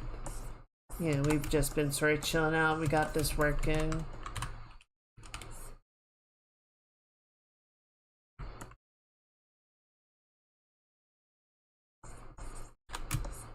Just the latest project.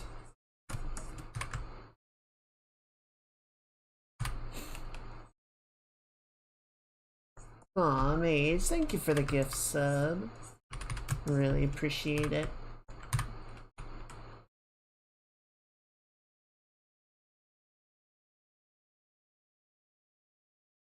There we go.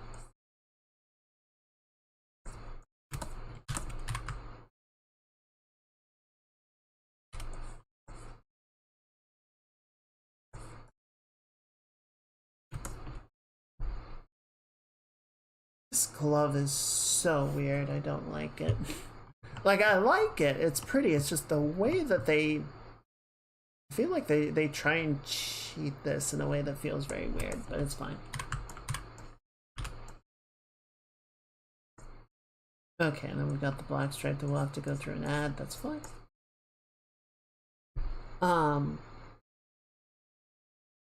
Yeah, I don't know. I find the idea of zombies interesting just because I think they appeal to a lot of modern anxieties, I think.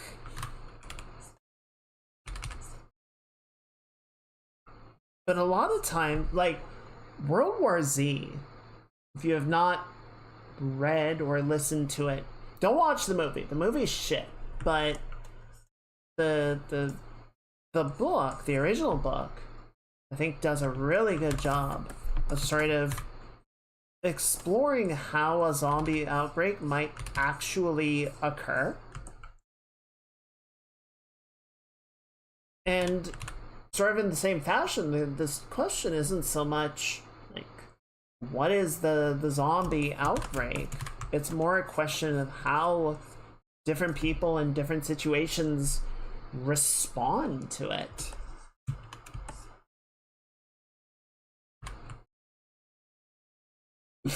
Welcome back, Sonic. I guess it was a really good snack. Oh yeah, it's my near bandana. But I can see through mine.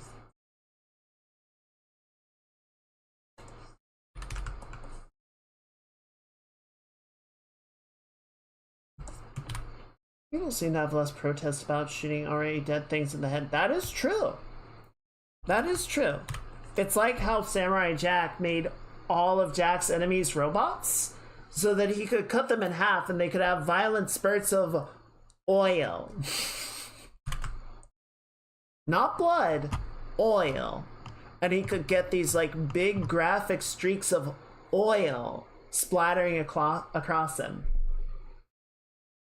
I have one cyber eye. I mean, you could have glasses on top of the cyber eye. I don't see why not.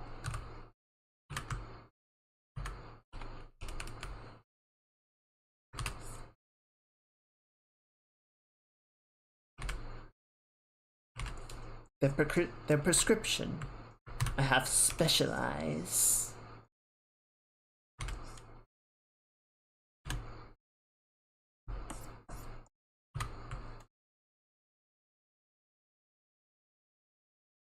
There we go.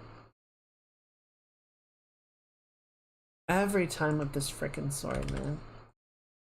There we go, there we go, there we go.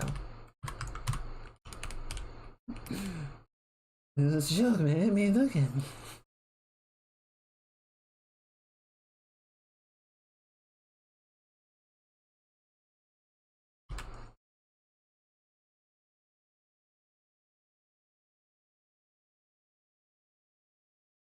There we go. That's starting to work. That's starting to look good.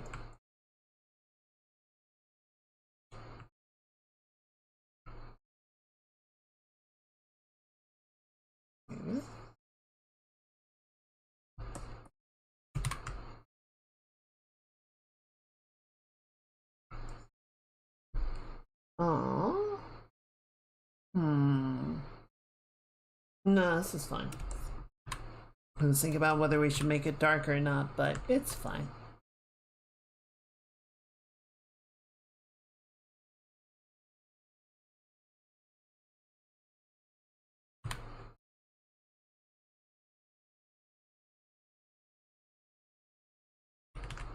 Could you imagine getting a cybernetic eye like in Cyberpunk and you still have to wear glasses? Like you got some cheap Walmart shit and they don't work properly, so you still need corrective lenses.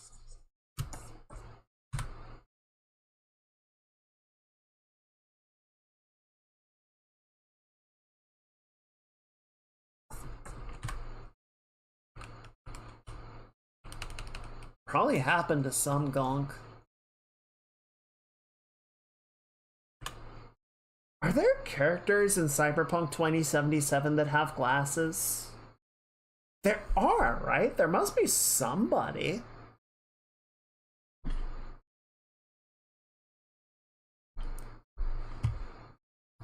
Huh?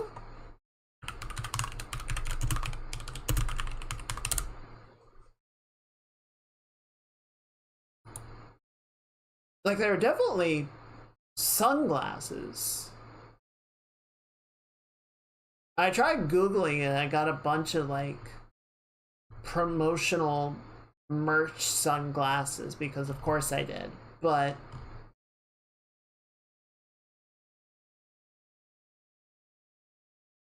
Okay, so yeah, there's, like...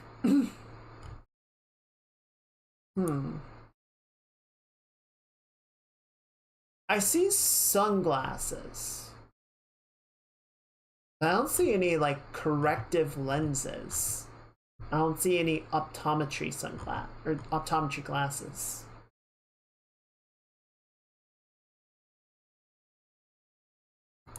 Glasses in-game, please. And yeah, some people have the big, like, Victor. I don't remember Victor. Victor Vector. Oh yeah, well he's got sunglasses on, which is... Wears his sunglasses inside like a dick.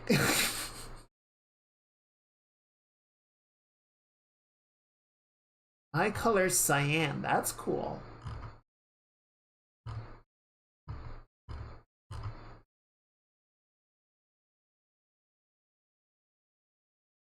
Yeah, so I don't know if he needs them. Maybe. I'm trying to remember, because he doesn't have like the flip down lenses or anything. Like he doesn't have a microscope. I cannot words tonight apparently. He doesn't have a microscope or anything attached to them, I don't think. Like that would make sense, right? If he had like different visions attached to the glasses to help him do his work. But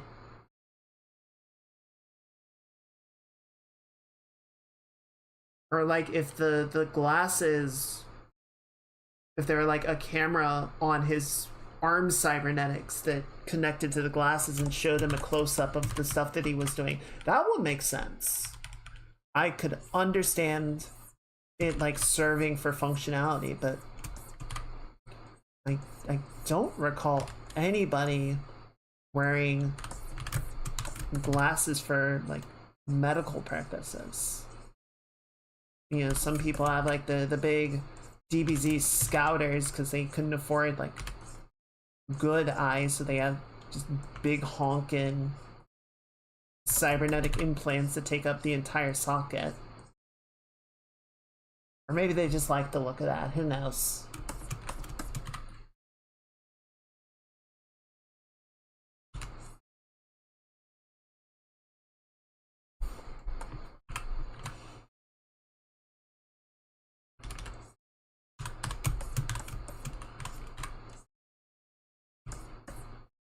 $20.77 in Night City, you can become. Characters with glasses. And see Mirabelle from Encanto. I don't believe that's correct.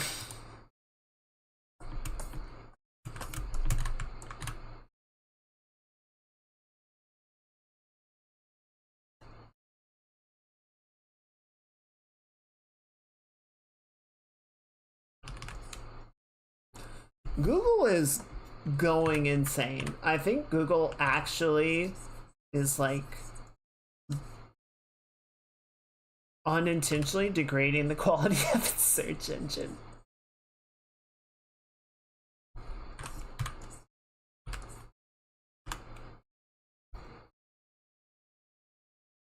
You're half right.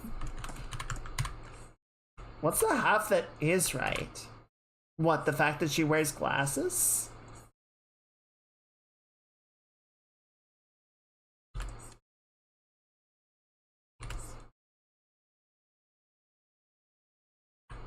Okay, yeah. It's like, well, yeah, so that is technically correct. Missing a few important elements in there, but I guess you are not strictly speaking wrong.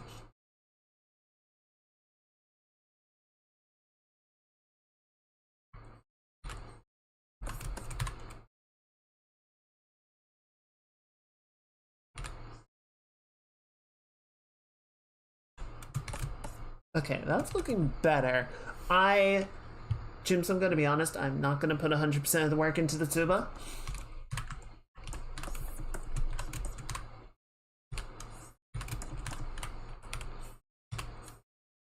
Okay, so we have one.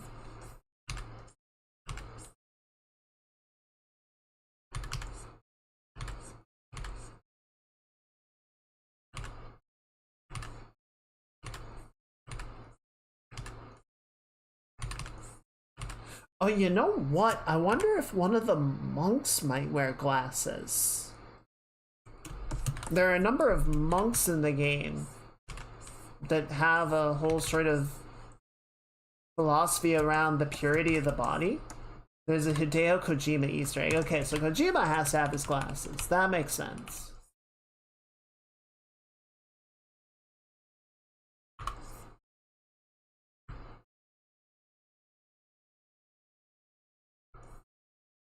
Yeah, some of the purity monks one of them might have glasses. And to be fair, not everybody in Cyberpunk, even everybody in Night City, is like fully chromed out or augmented, right? There are a lot of people that just can't get cybernetics for one reason or another. You know, choice, financials, beliefs. I don't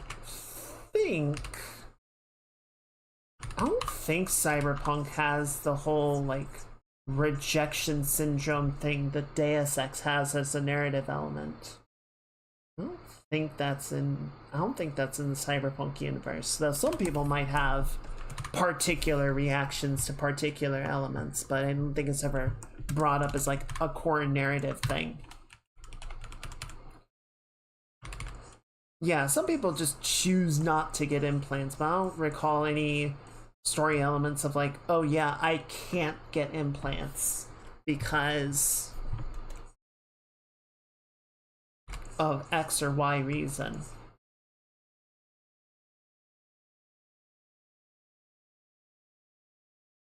So yeah, so that's definitely true, but that kind of goes back into that the porcelain dilemma. You know, the fantasy world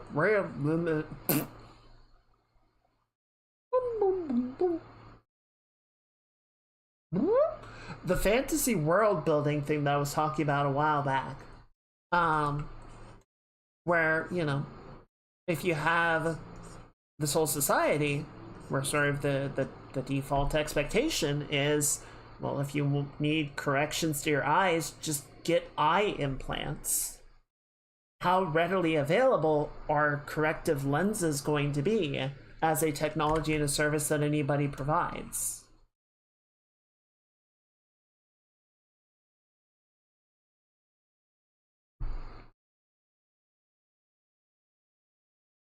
Put down of Rec Room. I'm gonna remind you, Sonic, that please I go by Kaiga. Um, and I don't know what Rec Room is.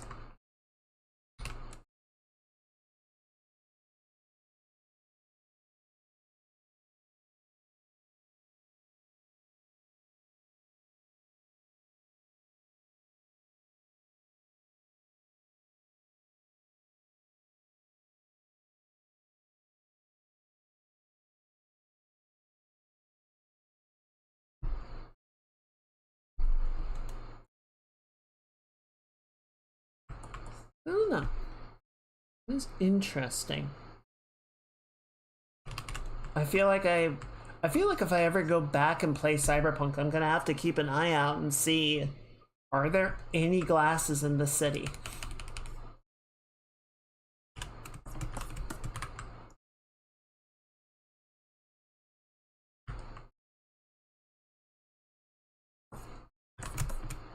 VR game, almost like VR chat. Yesterday announced the trailer they're shutting down the game after 10 years. Huh. That's unfortunate.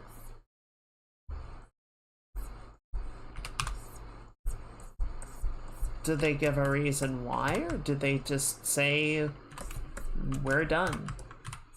I mean,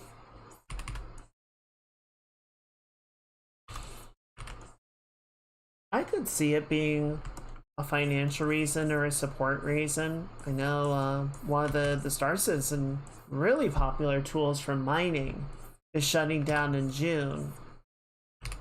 I think just because, you know, especially like an updating game like Star Citizen where you have to rewrite your code base every few months because of the changes that they're making in the game, is like, yeah, this isn't working. We're done. Platform never reached sustained profitability. Damn.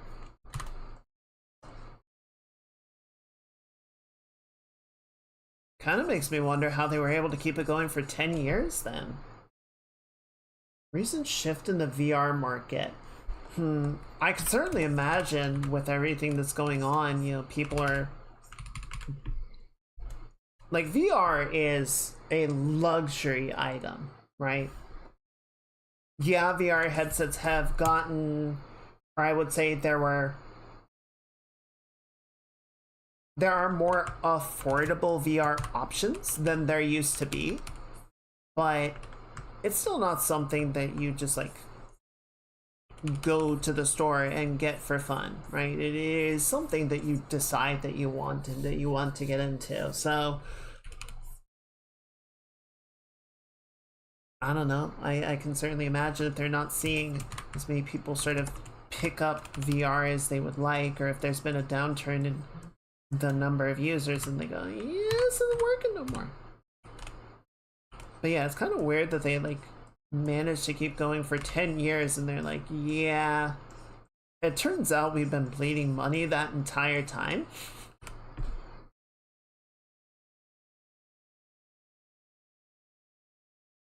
Well, that makes sense. I mean, they don't want people signing up when they're looking to shut down the service.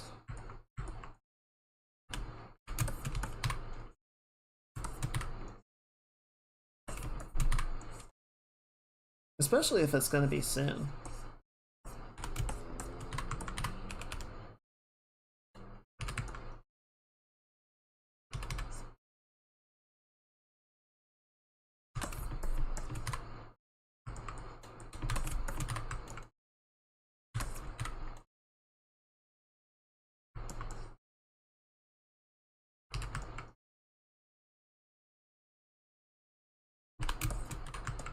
Okay, there we go. Let's clean that up. Imagine if the VR as a whole seems as not being treated like 3D movies. Wait, I might be imagining it. Seems like it is being treated like 3D movies were.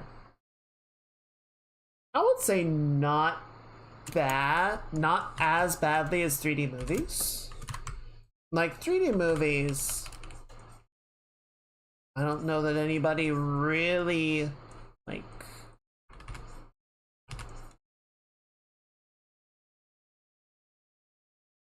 took it that seriously.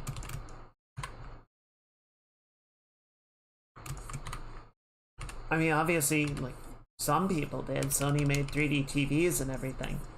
But I think most consumers, most watchers, were just kind of like, that's neat. And that was kind of it. You know, some people, I guess, bought 3D TVs, but for the most part, people are just kind of like, okay, cool.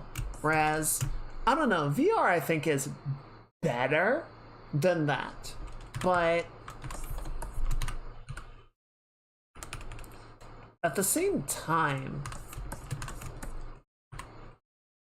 you know, a lot of times there's sort of that idea, or the killer app, right? You just gotta find the thing that'll sort of get everybody on board with the idea, and then they'll want to start playing VR. And it's like, okay, but it's been 20 years since VR started becoming consumer grade. And we've had Beat Saber, we've had VR Chat, we've had Half-Life Alyx, we've had Elite Dangerous and Flight Sims. Like, we have had the games that can compel people to believe that VR is going to be the hot shit. And we have still not seen mass adoption. Like, we have the killer apps. And if it's still not taking off, then what's gonna make it? What the weird curved TV? Yeah, that one never really proved to be that successful either. I feel like curved monitors make more sense than curved TVs, because the whole kind of idea is that you have like a single seating point that you get the best experience, but you're not going to put a curved TV in front of a couch for multiple people to sit, because the person in the middle gets a good viewing experience and everyone else gets this weird like distorted curvature. So it kind of seems like a technology that just misunderstood the assignment. I'd be shocked if the 3D market nowadays has been focused into a vision of augmented reality. See, I think the only problem with that is we haven't seen anybody like pushing augmented reality as a technology. I think there were the meta glasses and everyone went, this is shit. Like, this is creepy, dangerous shit. And we don't want it.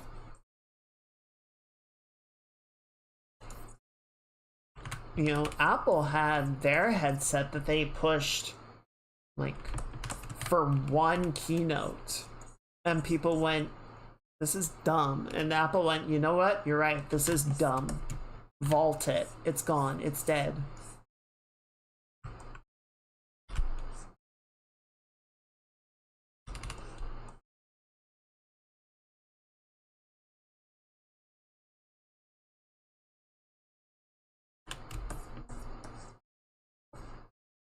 It did. And then they never really did that much with it. They had like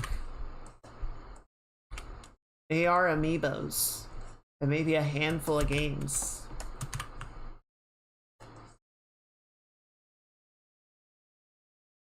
Like, not even Nintendo did that much with the 3DS's AR capability.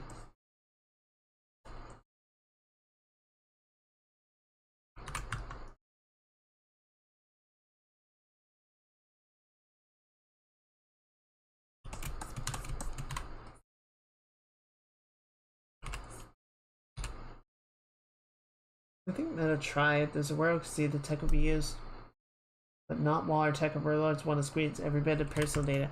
Yeah, I think the privacy concerns are a huge issue. I think people just don't really want to contend or deal with it.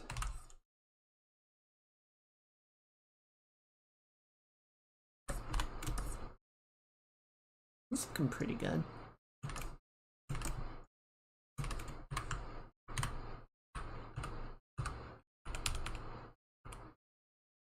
I know I for one would be like, I don't want to do that. Like, I bought a Quest 3. It's fine. I think I would rate it like a 3 stars or so, just because the controllers give me a lot of grief. And I made a burner email account to sign up for it, because it's like, you gotta have a meta account. It's like, all right, here's a effectively fake email. I'm not giving you any actual information, so, you know, enjoy that.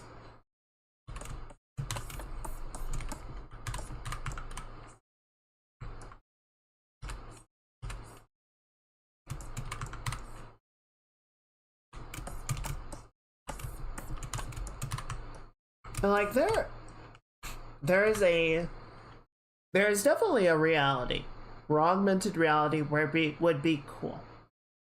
You could get a lot of cool functionality and, you know, useful like navigation tips, and, you know, you're walking by a store and you're like, that's interesting, tell me more about it.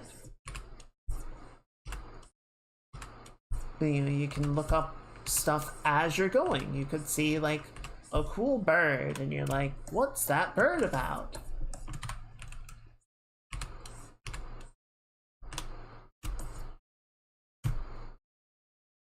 I think there's two problems. One, a lot of the like real world use cases for augmented reality are kind of boring, right? Like, you have map navigation, the ability to look stuff up online, maybe cool ad placement banners or art installation things that you could do, that you could just like have things like that aren't physically on a surface or in a position, but the augmented reality displays it to you like it is. I don't think any of those from like a commercial standpoint are very sexy, right? It'd be sick if it could be a thing, but realistically people stuck in the real world would be maliciously beyond belief. Yeah, it would either be too mundane for companies to get interested in, or they would try and use it maliciously and nobody would actually want it. Problem number two, I guess, is basically the maliciousness. Problem number three is that the technology still kind of sucks. Right? Like, nobody has figured out a version of augmented reality that doesn't require you to strap a computer to your face.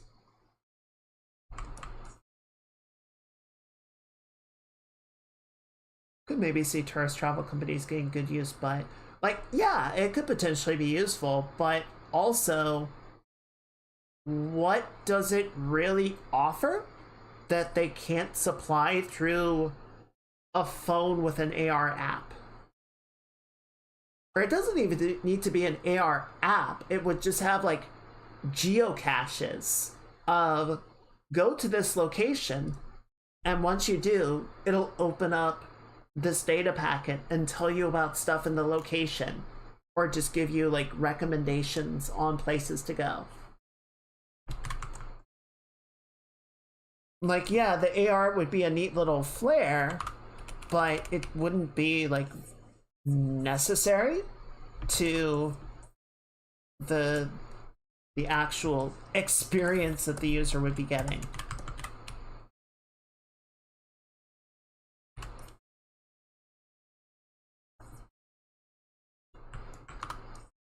I mean, do you guys remember Ghost in the Shell? There was a whole plot line in Standalone Complex, the first show, about the Japanese police department, the Tokyo Police Department, using the cybernetic eyes of their officers as cameras.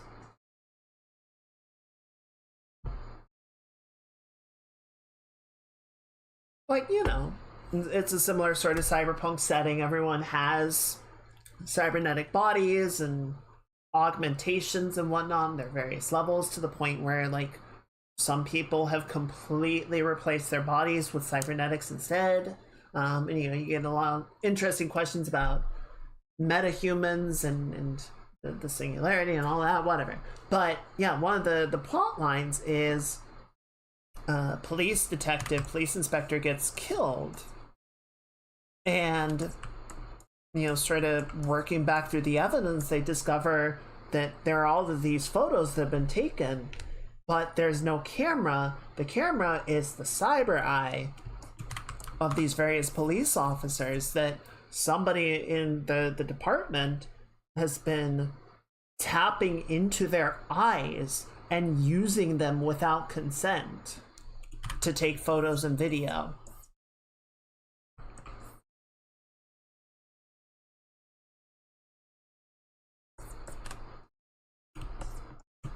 So, you know, that's cool.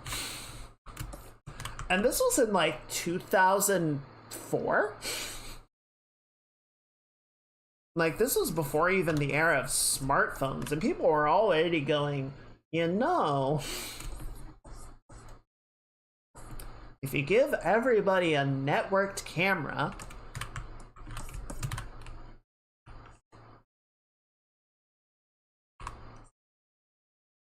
you kind of have a mass surveillance system. So maybe be careful with that.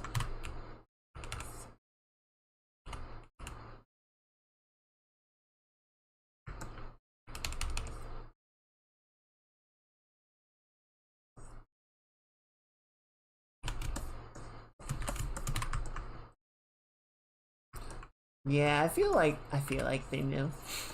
I feel like they knew. I feel like they could kind of see it coming, and they're like, you know, maybe stop. Maybe don't do that. Oh, you're gonna do it. Okay. Okay.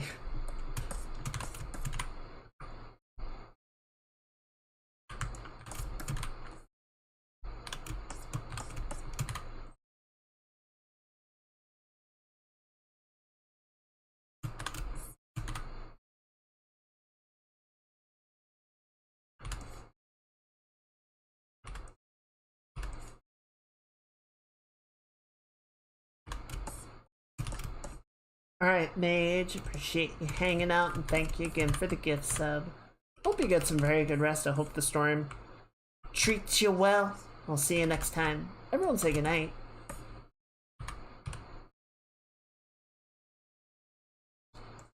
But no, I always love Ghost in the Shell. It's a... I need to rewatch the movies. I feel like I would appreciate the movies more now than when I originally watched them.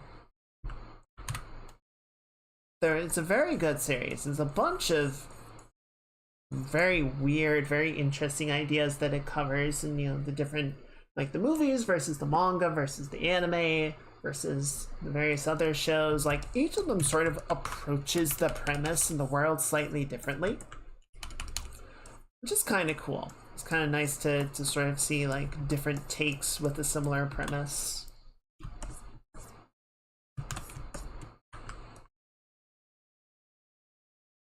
Like, the movies are much more, I would say, sort of Blade Runner. The sort of ethereal abstractness of the cyberpunk future.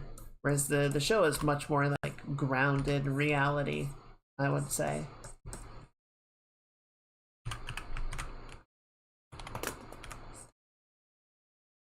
You can go over there. Why did you fall?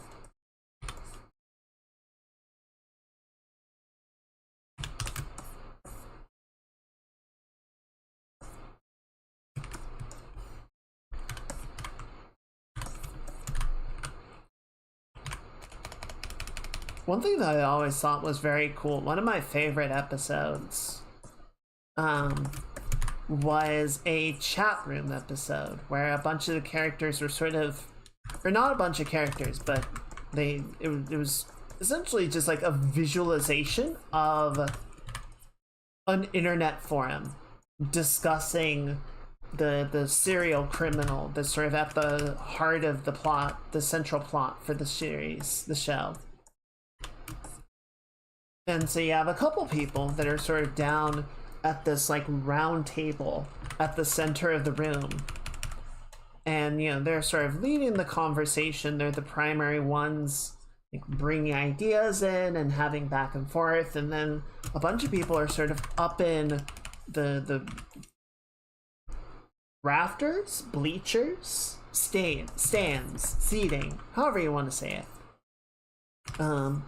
sort of watching, and you know, they're commenting as well, and their comments are appearing on like a message board at the center of the table. So you know, the people that are sort of running the conversation can see it. It's kind of like chat. It's like you guys, but you know, most of the conversation is happening between the 6 people at the table. I always thought it was very interesting sort of seeing like, okay, how does an internet discussion sort of get translated into a physicalized space?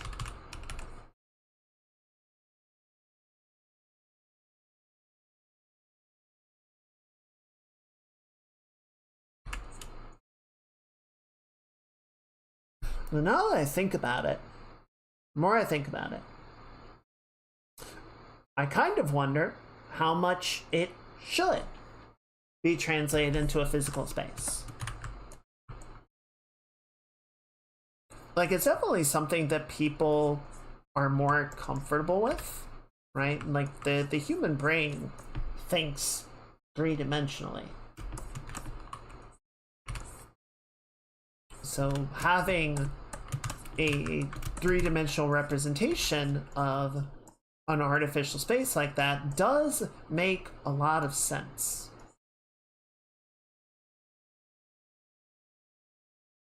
But I think I mentioned at one point before, I was having dinner with some friends. I swear this is related. I'm not wandering off on another tangent. And, you know, being a bunch of artists and developers and people on the internet, at one point we ended up discussing AI. And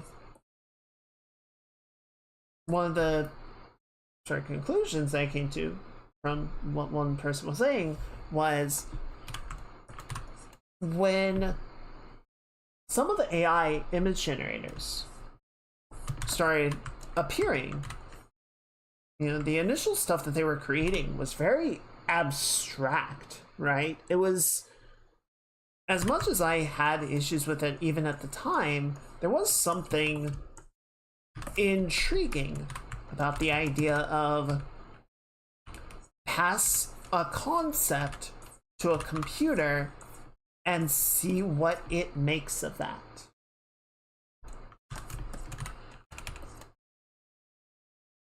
And I feel like there was a missed opportunity where computer-generated art, computer-generated images would have existed as its own thing, as its own medium of sort of taking the abstraction from the computer and massaging it to create this sort of gestural dual brain abstract representation of an idea. Like,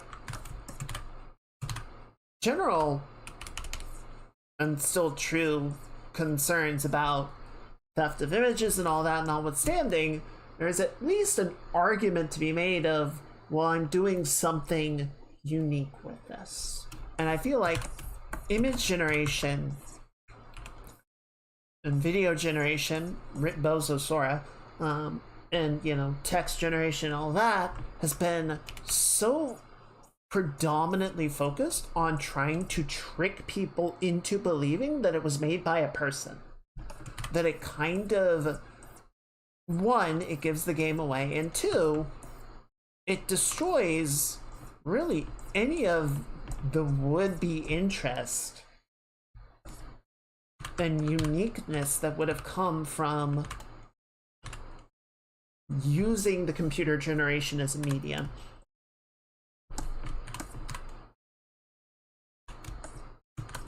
So they kind of shot themselves in the foot with that one. But bring it back around to Ghost in the Shell. It's like, okay, so you have this chat room that can exist as anything, right? You can physicalize the space, excuse me, any way you want to. It can be any shape. It can be a tesseract, right? You could have people like flowing four-dimensionally in and out of the center of the room as people talk, as people contribute to the conversation.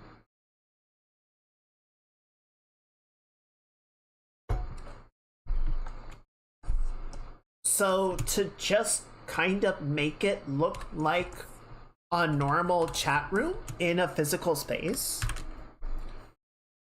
kind of feels like a missed opportunity. It feels like, and you know, I'm not saying that this is bad or anything, right? Like, I did like the visualization. I thought it was very cool. But I think at the same time, it's also like, this could be really broad and interesting. And, you know, for someone trying to do this in real life.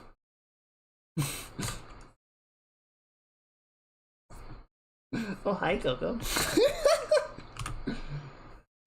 Is it all coming together?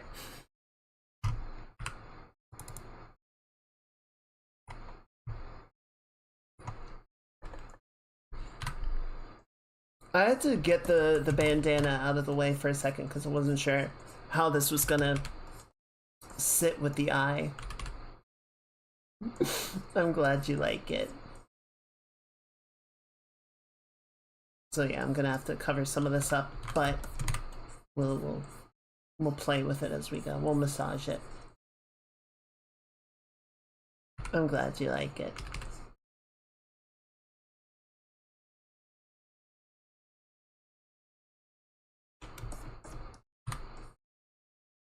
I'm gonna have to, sorry, go back. Okay, there we go. And then I'm gonna grab this color.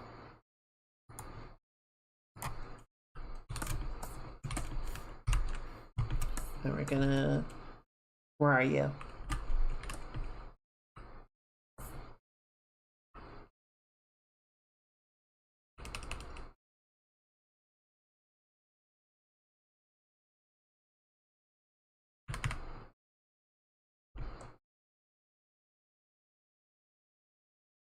Yeah, looks pretty good.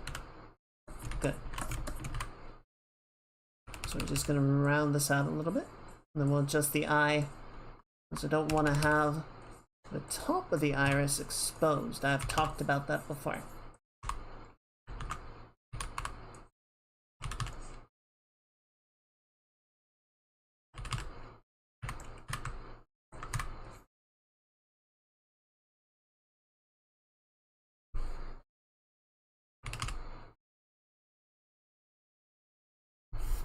Good. And then we'll grab some of this. And then that can come all the way down to the point like so. I'm just going to grab a little bit of this. Increase the saturation of hair. I feel like that was a big thing of why, like, Meta failed. Okay, let's go ahead and merge the iris in, because it's getting in the way now. There we go. I feel like that was a big thing of why Meta failed. And so many other sort of big tech-led VR and AR stuff like that. The most Meta could ever figure out to do with VR was just make digital recreations of real life stuff.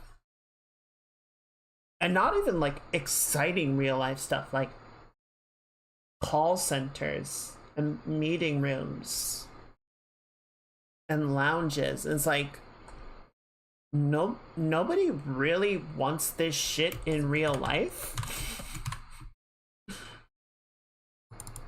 You want to excite us with virtual space, give us something unique and interesting to the virtual space, you know?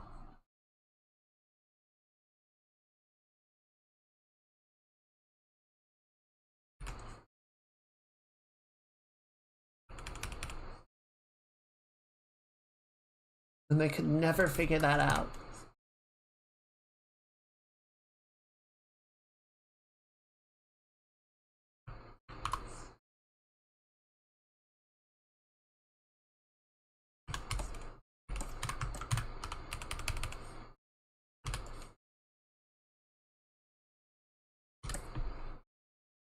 Okay. And then we need the yellow in here. A little more saturated than that. There we go.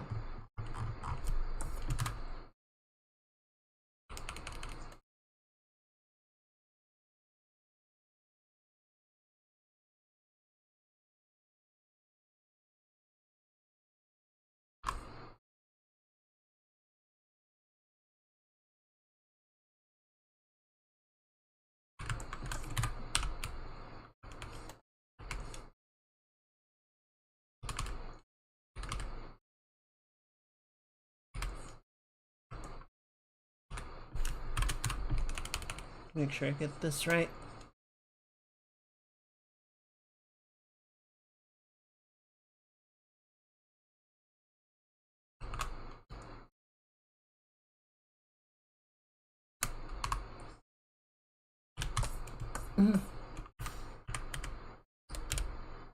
There we go.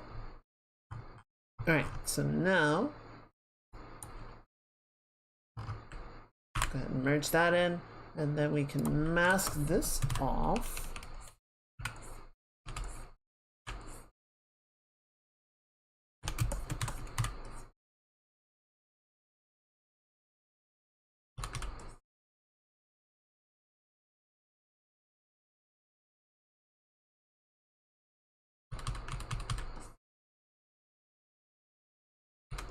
Maybe like that.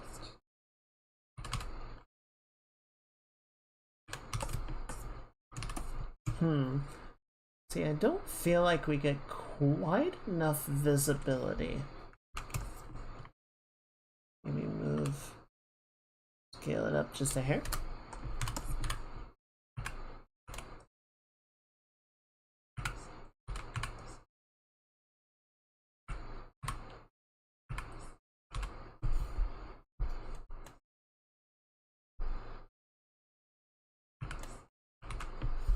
Where are you? Oh, wrong layer.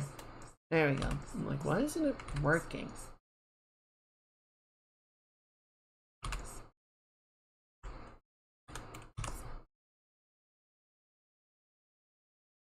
Yeah, see, I feel like at a distance we just don't see enough of the eye that way.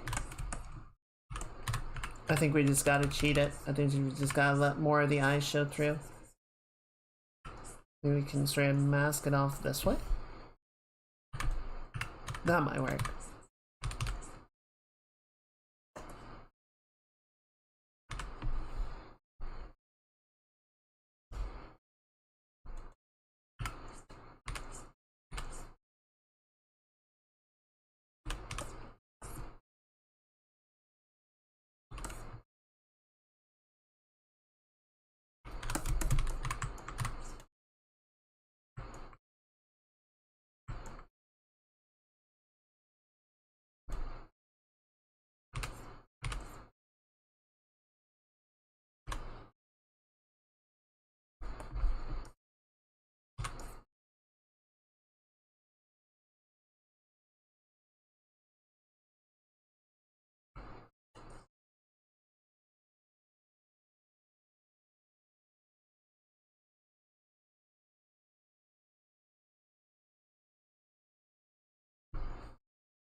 I'm taking a couple artistic liberties in here just to sort of increase the visibility.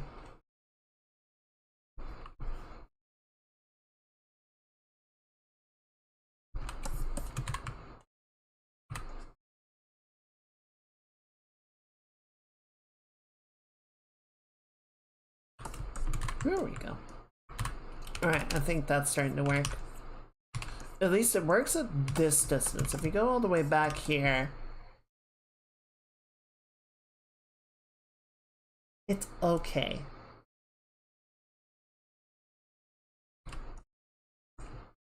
I have an idea.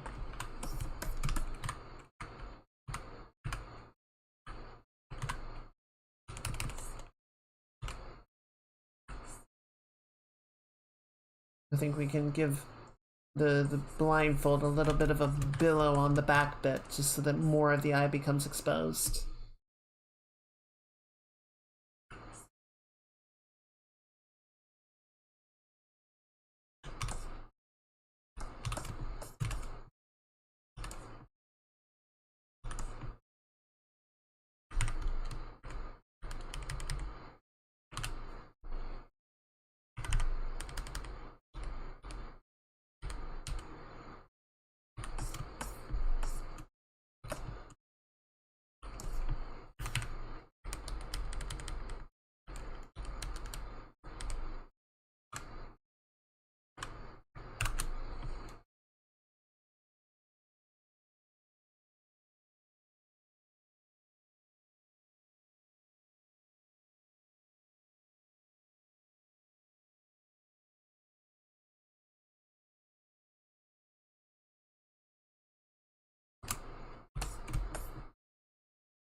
There we go.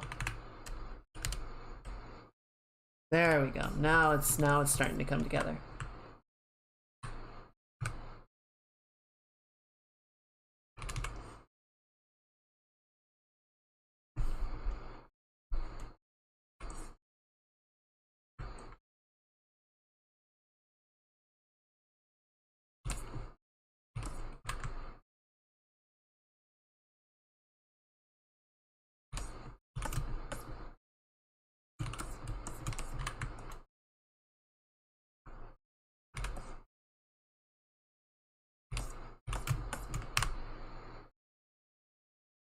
Okay, cool.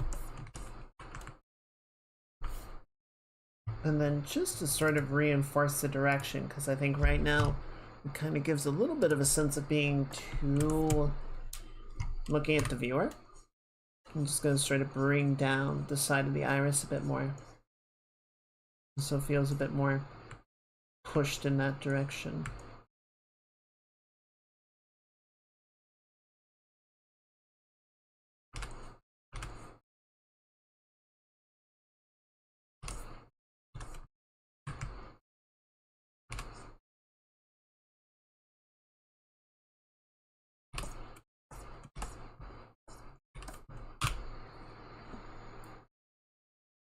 We haven't flipped the image yet to see how that looks. Yeah, I think the gaze is locking in pretty well.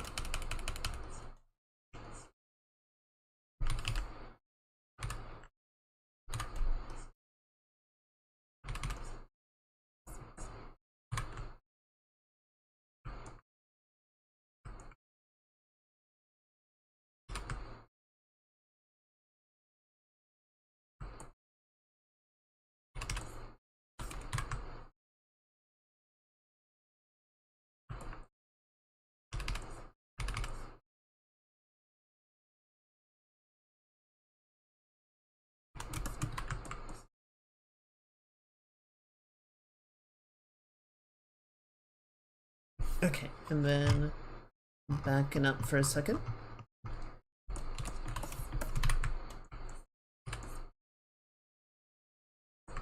Bandanas, the blindfold's getting a little bit away from me. I don't know why I keep calling it a bandana. It's not. I'm getting my terminologies mixed up. Kerfuffled.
There we go.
Okay, that's part of, yeah.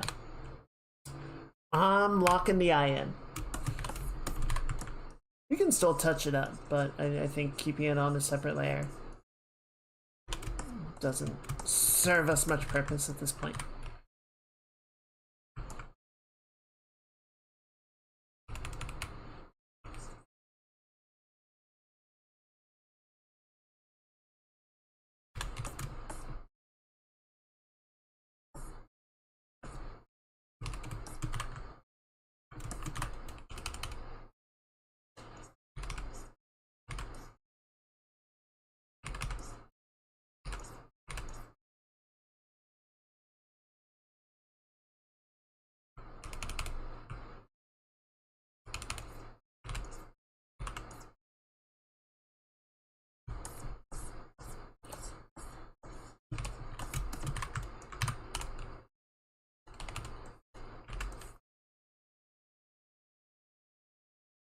Oh, Coco, if you're still here, I'm sorry I couldn't hang out the other night.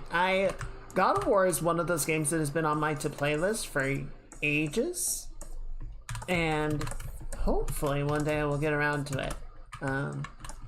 But yeah, I just, in the hope that I get there, I didn't want to see any spoilers, but I hope you're enjoying it.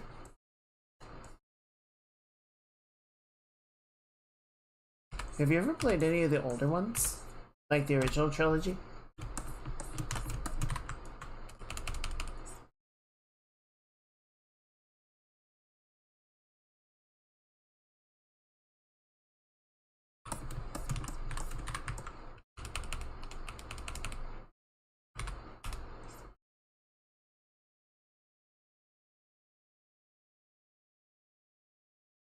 There we go.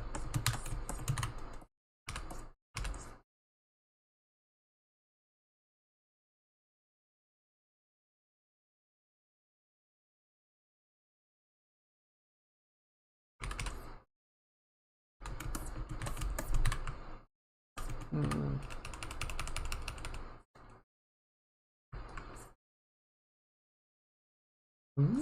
that feels good.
Okay, I need to turn the clouds back on because we were having issues with legibility before. Yeah, so I think the hair in the foreground works pretty well. But I think the part in the back that's really like darkening down is doing it too much. And we're kind of losing the legibility of the hair against the background. So I just want to bring this up, at least around the edges, right? So we get a nice sort of halo effect. And then we can leave the areas sort of in the deepest recesses to be darker.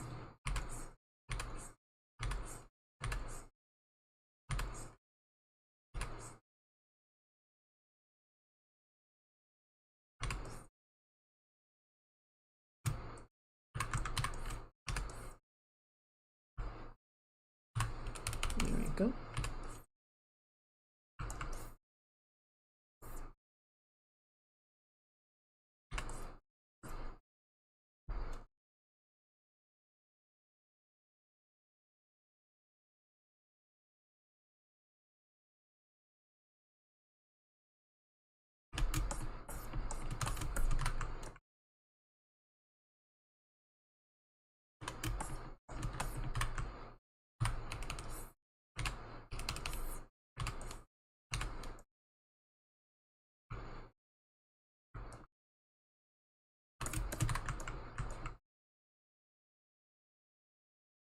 Mm-hmm.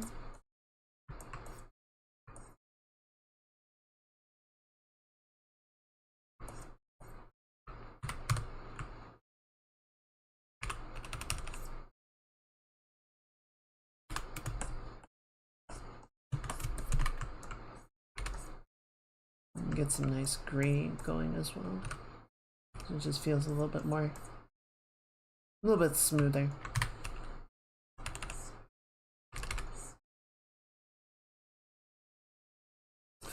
I propose that the English language should drop and est as suffixes. I think we should just use more and most.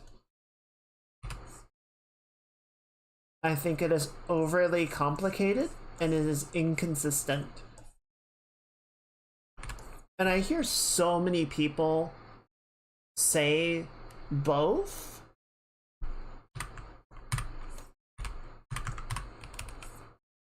Like more farther. And it's just like, just say more far. It's fine. It's fine. I think we need to evolve the language.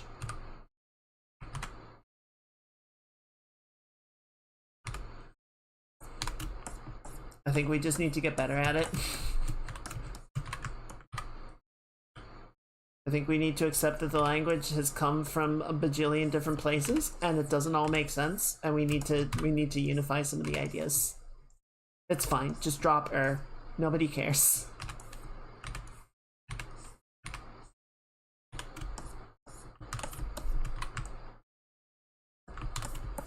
Okay, yeah, this whole area is like woefully unresolved. Look at that. That's just like some random bullshit.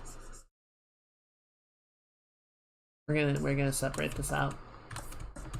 And what I will actually do is I do like the hair going behind the hand and creating an overlap. It gives depth, just not perhaps as much as we have right now.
Here we go.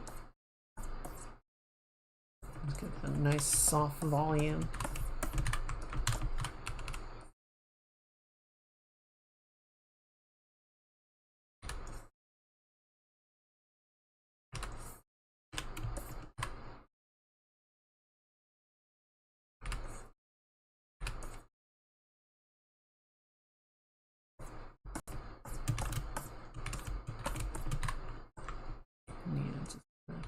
Keep things generally pretty soft. We'll have a few areas of deeper shadow, a few areas of contrast. Especially right now. Mostly just work on like the nice soft volumes and gradients.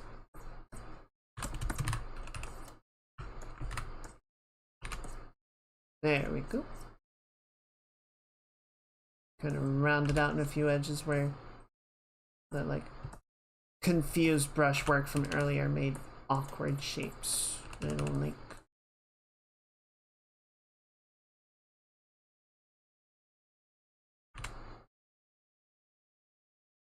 There we go.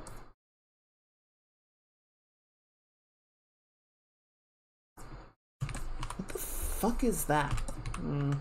I know what it is, but I don't like it. Here, give me this color. Bring this back.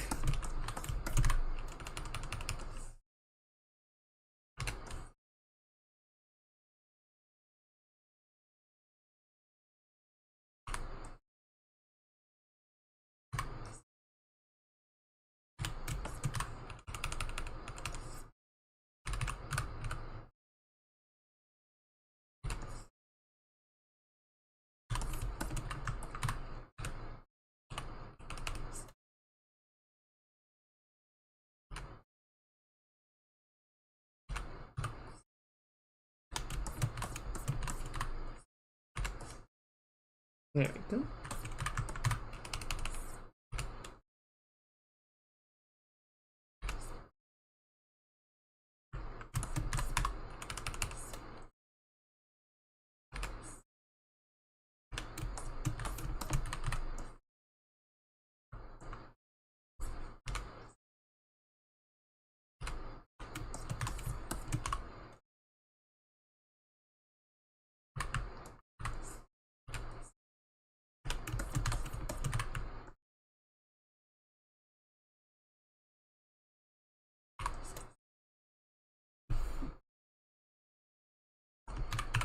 Get rid of some shit in here.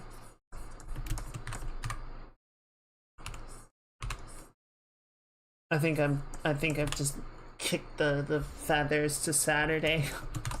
I think we're just not gonna touch them tonight. We'll figure it out next time. I'm just like, I don't wanna.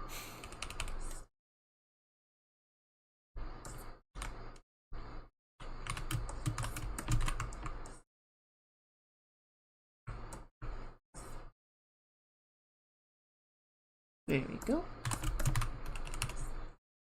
There we go.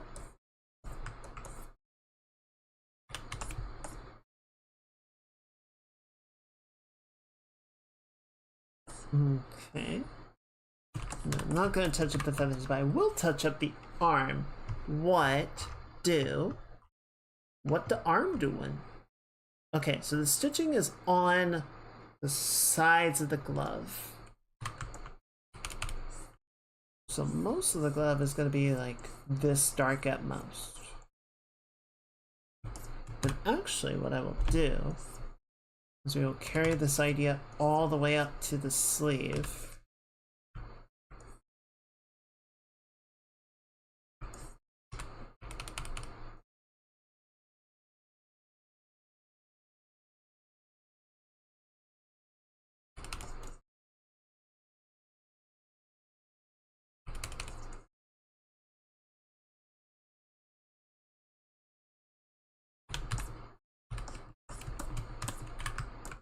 And we'll sort of have it fall off. Or we'll cover it up with the feathers when we get there. This is just a good way to make sure that the arm is nice and consistent. We don't miss any of the important bits. And we can also do more thorough gradient work. Gradient painting. Something like that. Really come in and get that nice... That's a star. That's my star brush. That is not appropriate for this moment.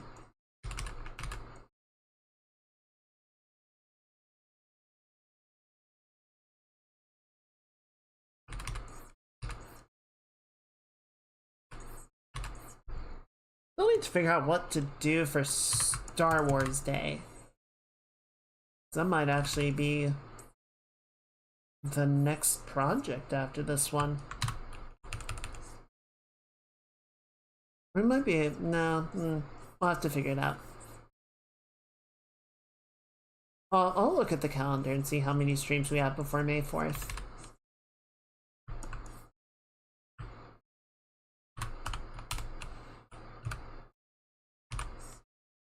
See if we do that next, or... we might just do it just to make sure that we have it ready to go. And then we can work on the next thing.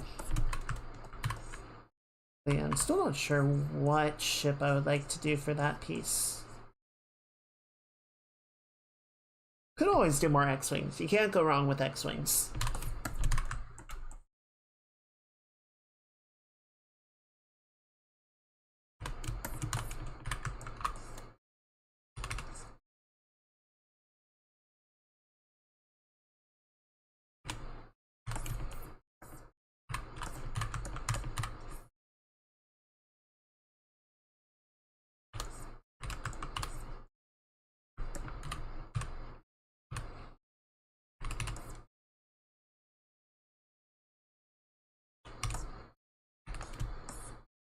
That looks pretty good.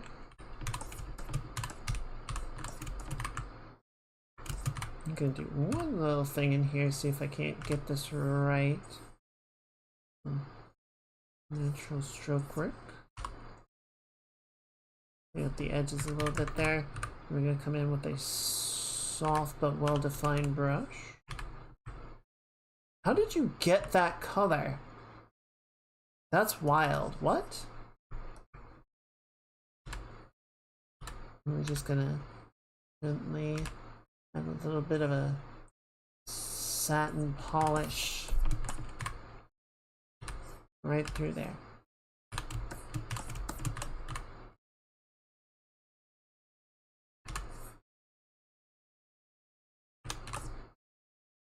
Good. I dare say that works. Okay, and then really quick, come in and add the black stripe that runs through here.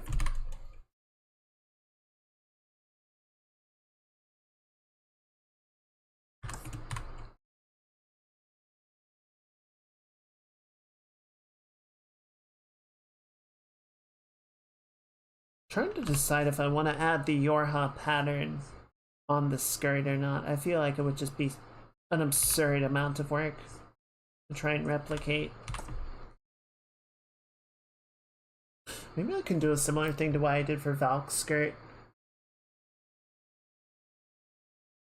If I can just find a clear copy of it somewhere. The pleatings, or the folds of it are a bit rough though. We'll see what I can come up with.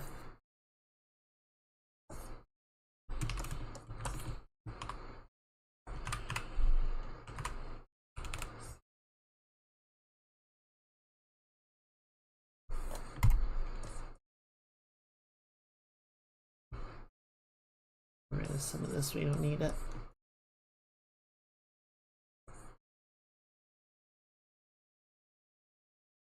We're gonna redo the entire featherwork anyway, so we don't need the sketch for it.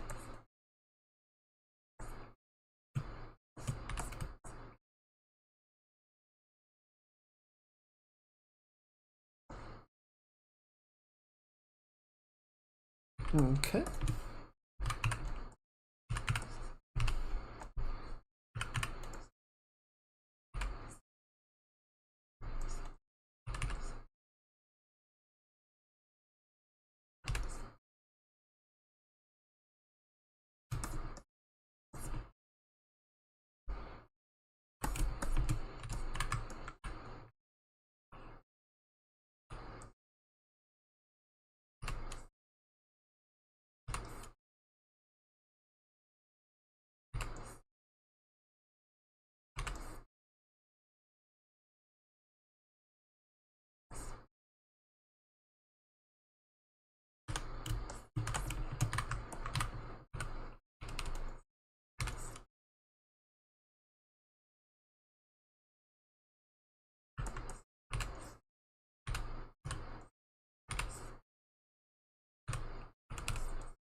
Good. Okay, and then double checking. Okay, at least on this prop version, it kind of just flares out. It doesn't have any like stitching to hold it in place or anything, which I guess is fine. Let me double check. I want to see if there's any other points of reference I can use for this.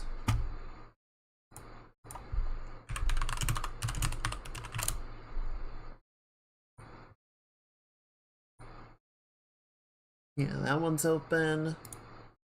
The icon in the game is open. So yeah, there's no like stitching or tie off. It's just a long tassel that sort of opens into individual braiding or individual threading at the end. Alright, well that's fine. I can live with that. It just kind of goes, just kind of flares free.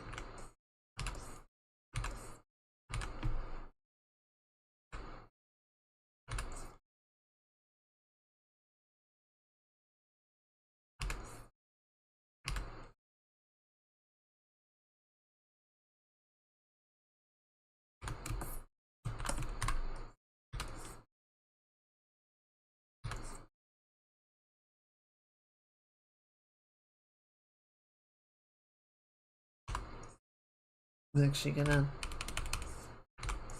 I want to keep it all flowing in the same direction. Like it should expand outwards, right? But I don't want it to flow counter to the grip. I don't want any of the threads to break that free of it.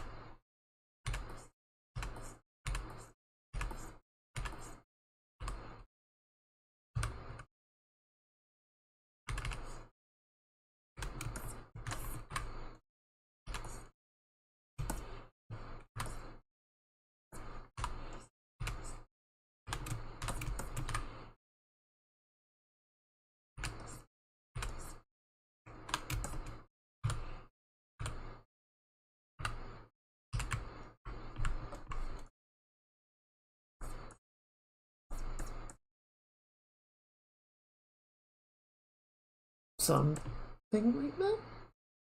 Excuse me.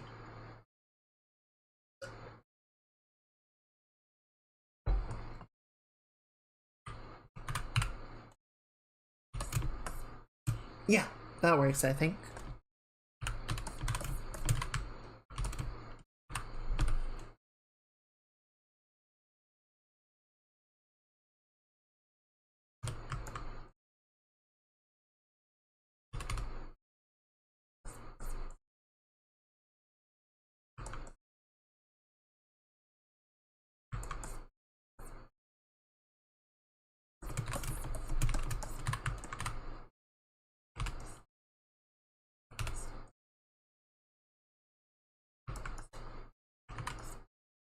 That's why you're not blending. Blend mode isn't on. That'll do it.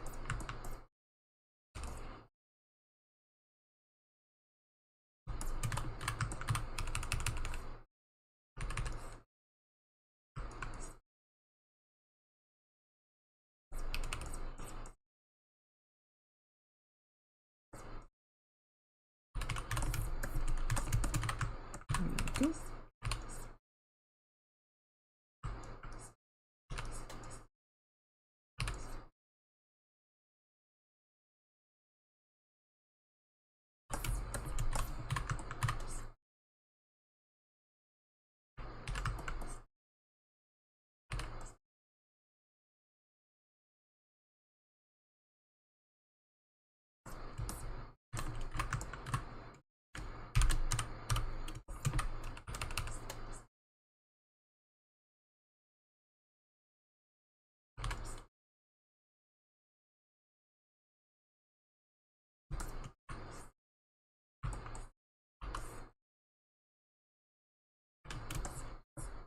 There we go.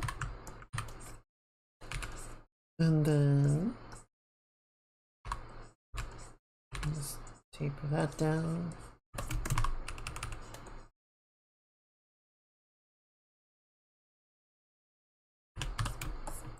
Good. That looks good. I like that.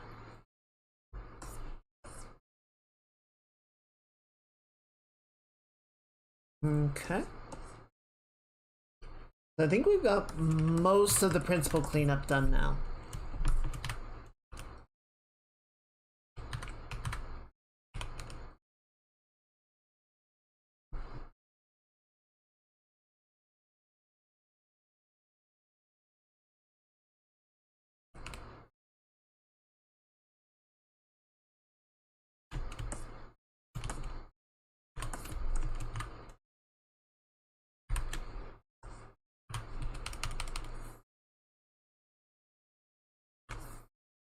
More hair. There's always room for more hair.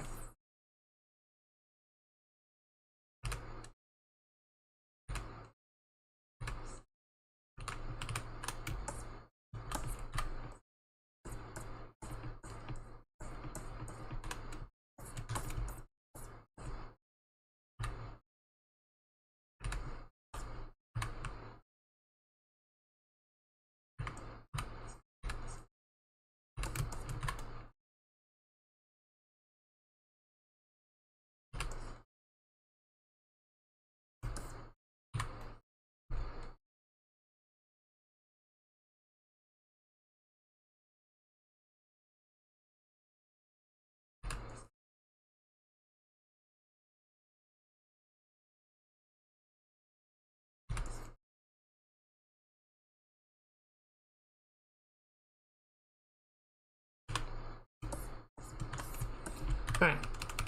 I'm just gonna draw through this, is fine. We can clean it up.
Good.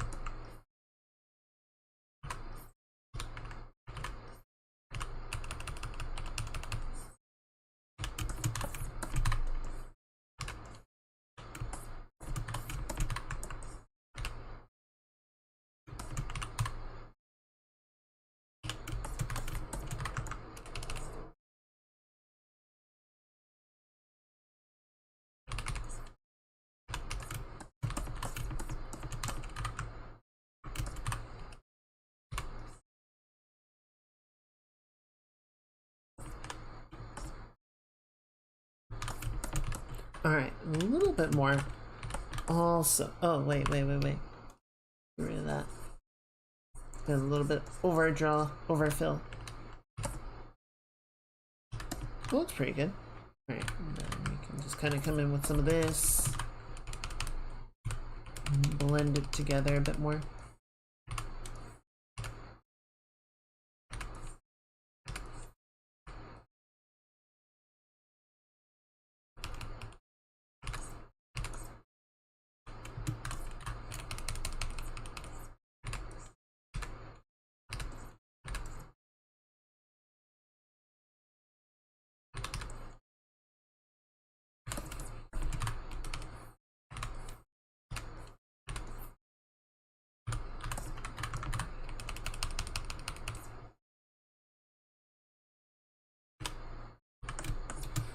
This game cured my depression and gave me super depression.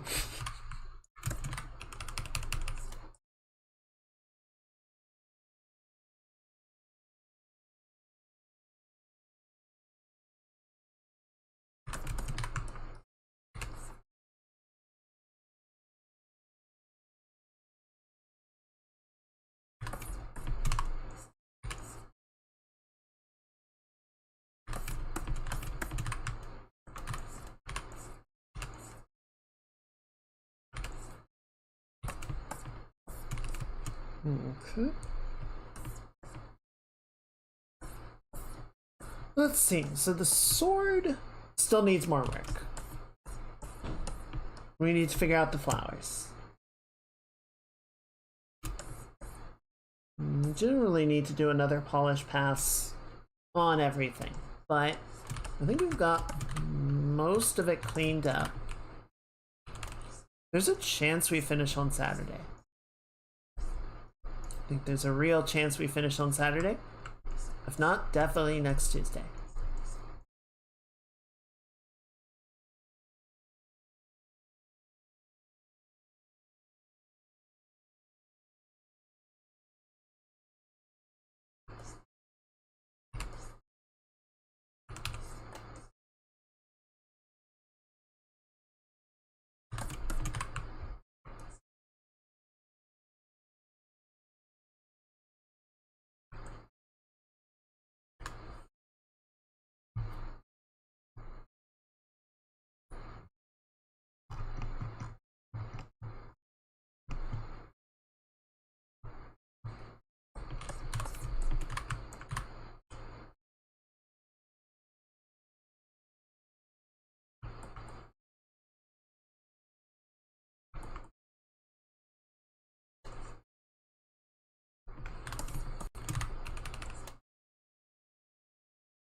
There we go.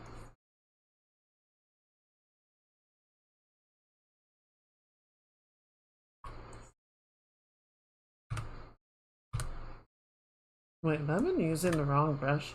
No, that was the eraser. Okay, that checks out.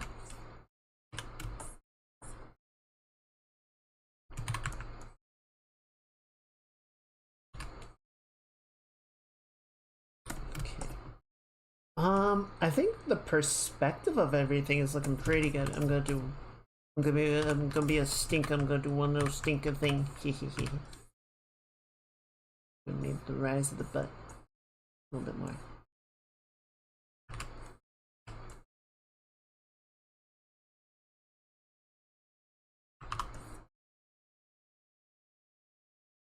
There we go.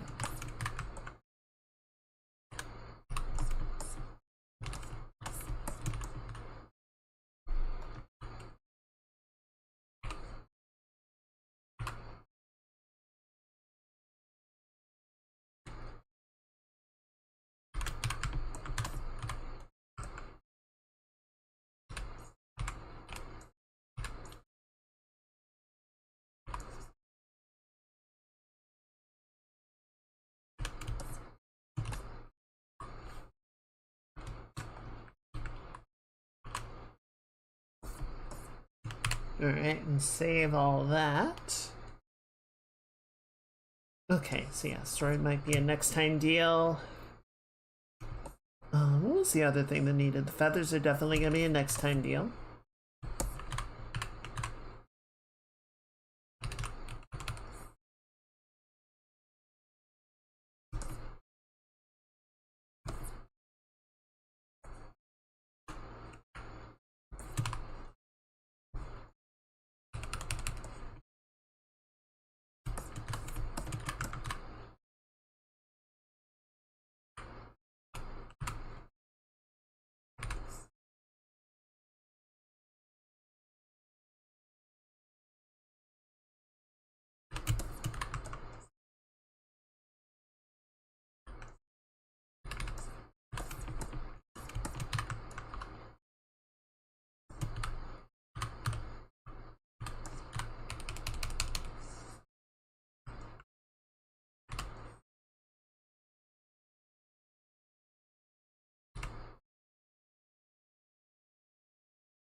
There we go.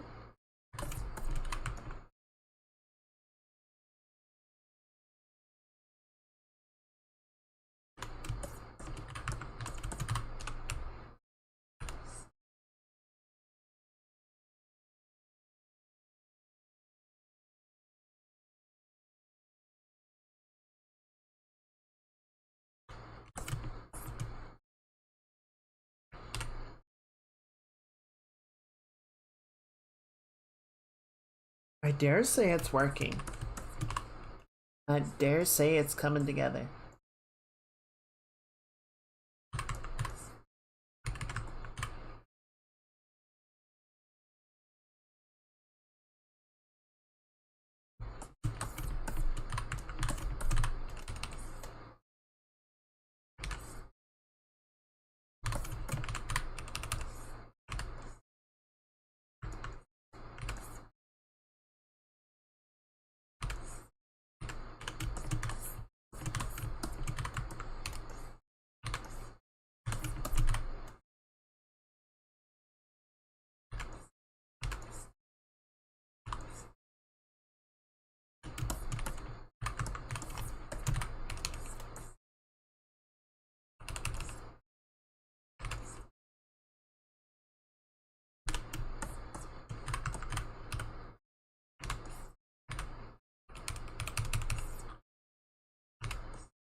There we go.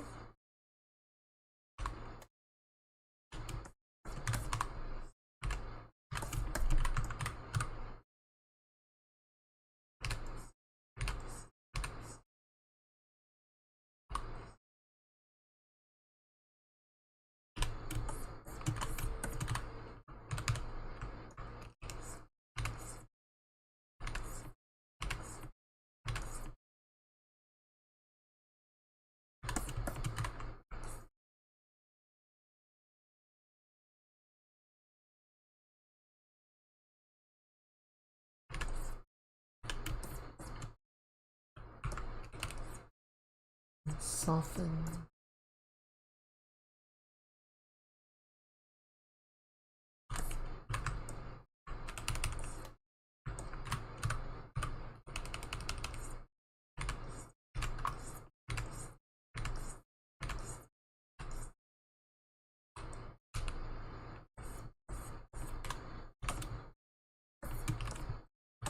Good. Good.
We might just work on the hair for the rest of the stream. I know it's only like a few more minutes, but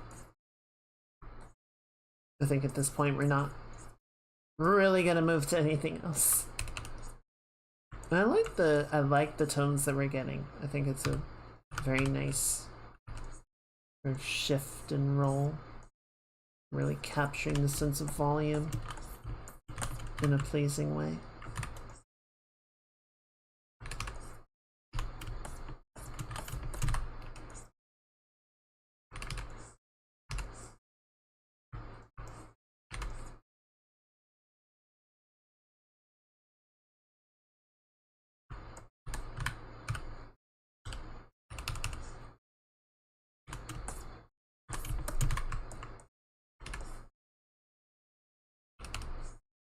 Thank you.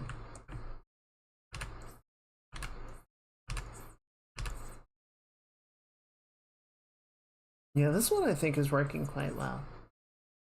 I feel like every time I do hair, I kind of like rediscover how to do it. So it never comes out quite the same way twice.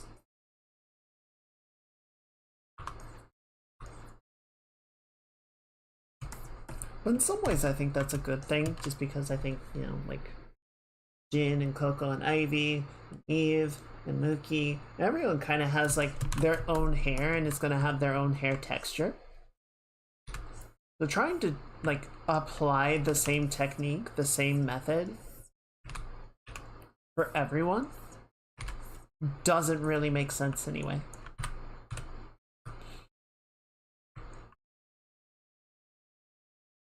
At least that's my copium.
At some point, we'll need to get into the upper hair sections and sort of give it the same treatment that we've shown the lower section. But I think, you know, getting that long hair flow is really important. It was worth the effort.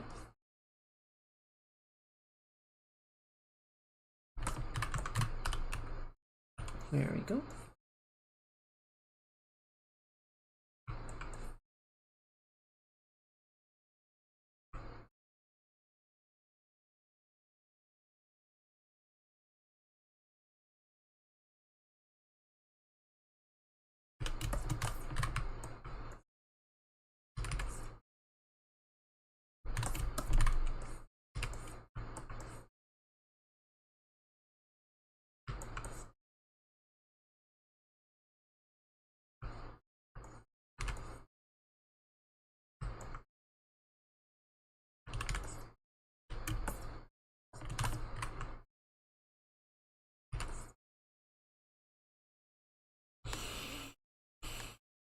Where are you? There you are. Okay. The shape of this feels a little bit off.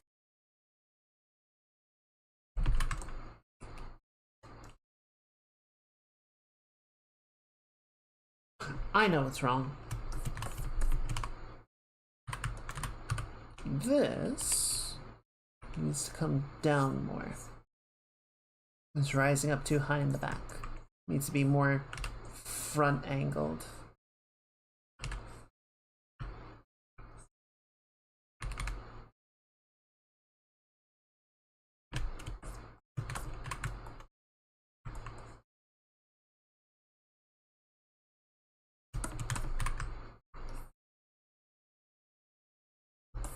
But I think we'll have to do the same thing on the other side. Pull the front up a little bit.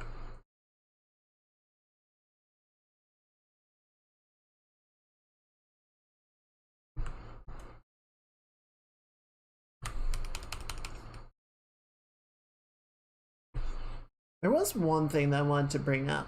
I was kind of debating it, and I'm not going to get into any specifics or anything, but just sort of a, you know, message, reminder for everyone.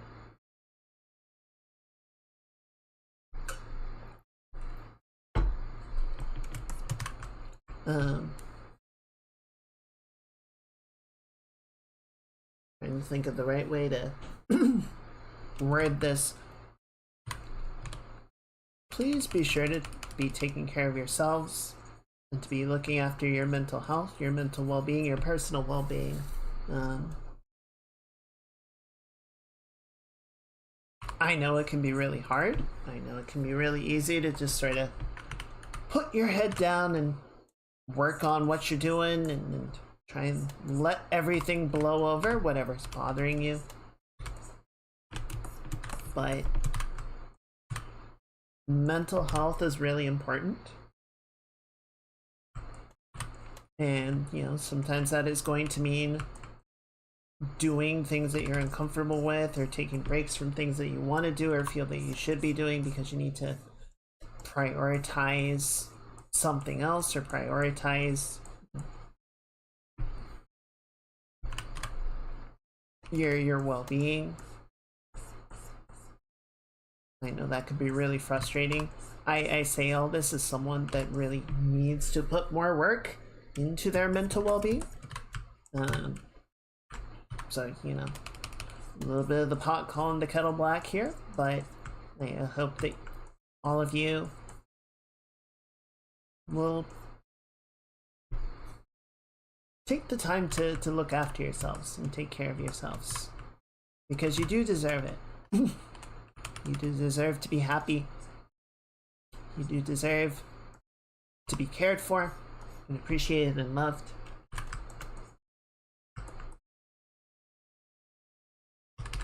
And I hope you know that.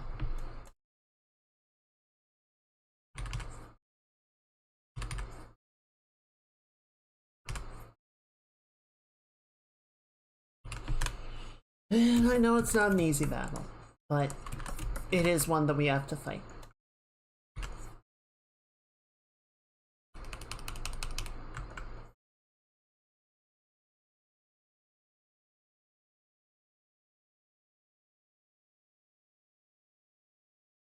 Here's some kind of bird out there. It sounds like an owl.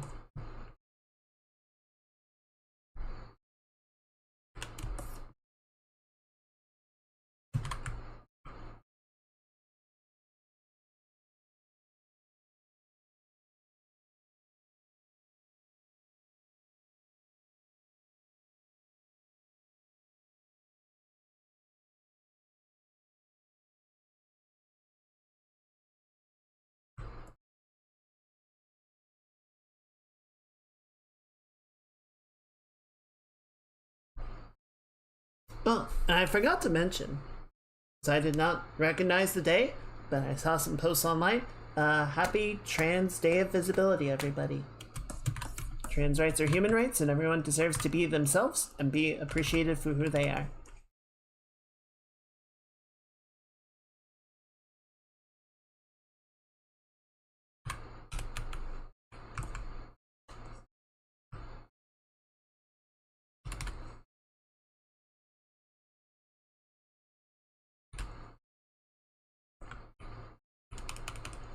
Yeah, unfortunately, I did not see it, or I did not have it on a calendar, but I did see a few posts online, so.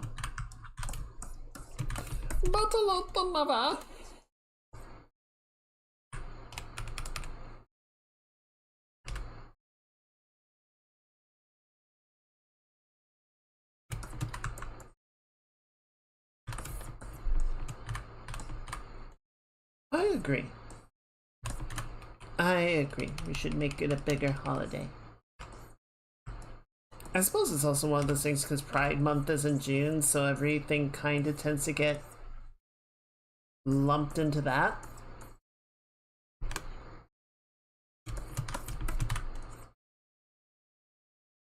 I feel like kind of might get overlooked as a consequence. It's not an excuse, just an assessment.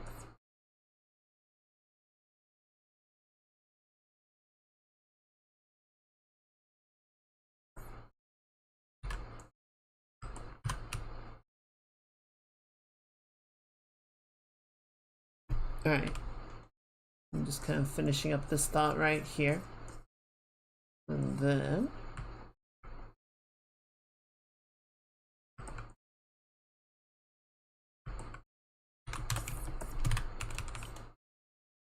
there we go. Yeah, that's good. Alright, we'll continue to clean that up next time. Get into the sword a bit more, figure out what we want to do with the flowers, but I think this came along really nicely. I'm gonna go ahead and flip it back as well.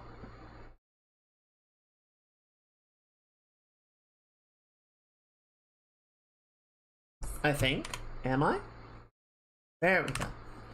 Alright. Oh, yes, I think that's a good place to call it. I'm gonna slip back over here. Hello. Welcome back. Hi. So yeah, let's go ahead and wrap it up for the night. It is getting late, so we gotta go ahead and call it quits for tonight. But thank you everyone for hanging out. Thank you for a good start to the stream week. And a good way to close out March. I hope everyone enjoyed themselves. I certainly enjoy getting to spend time here with all of you. I'm gonna go ahead and shut down the YouTube VOD. Everyone say good night to the VOD squad. And we're gonna find some we can raid.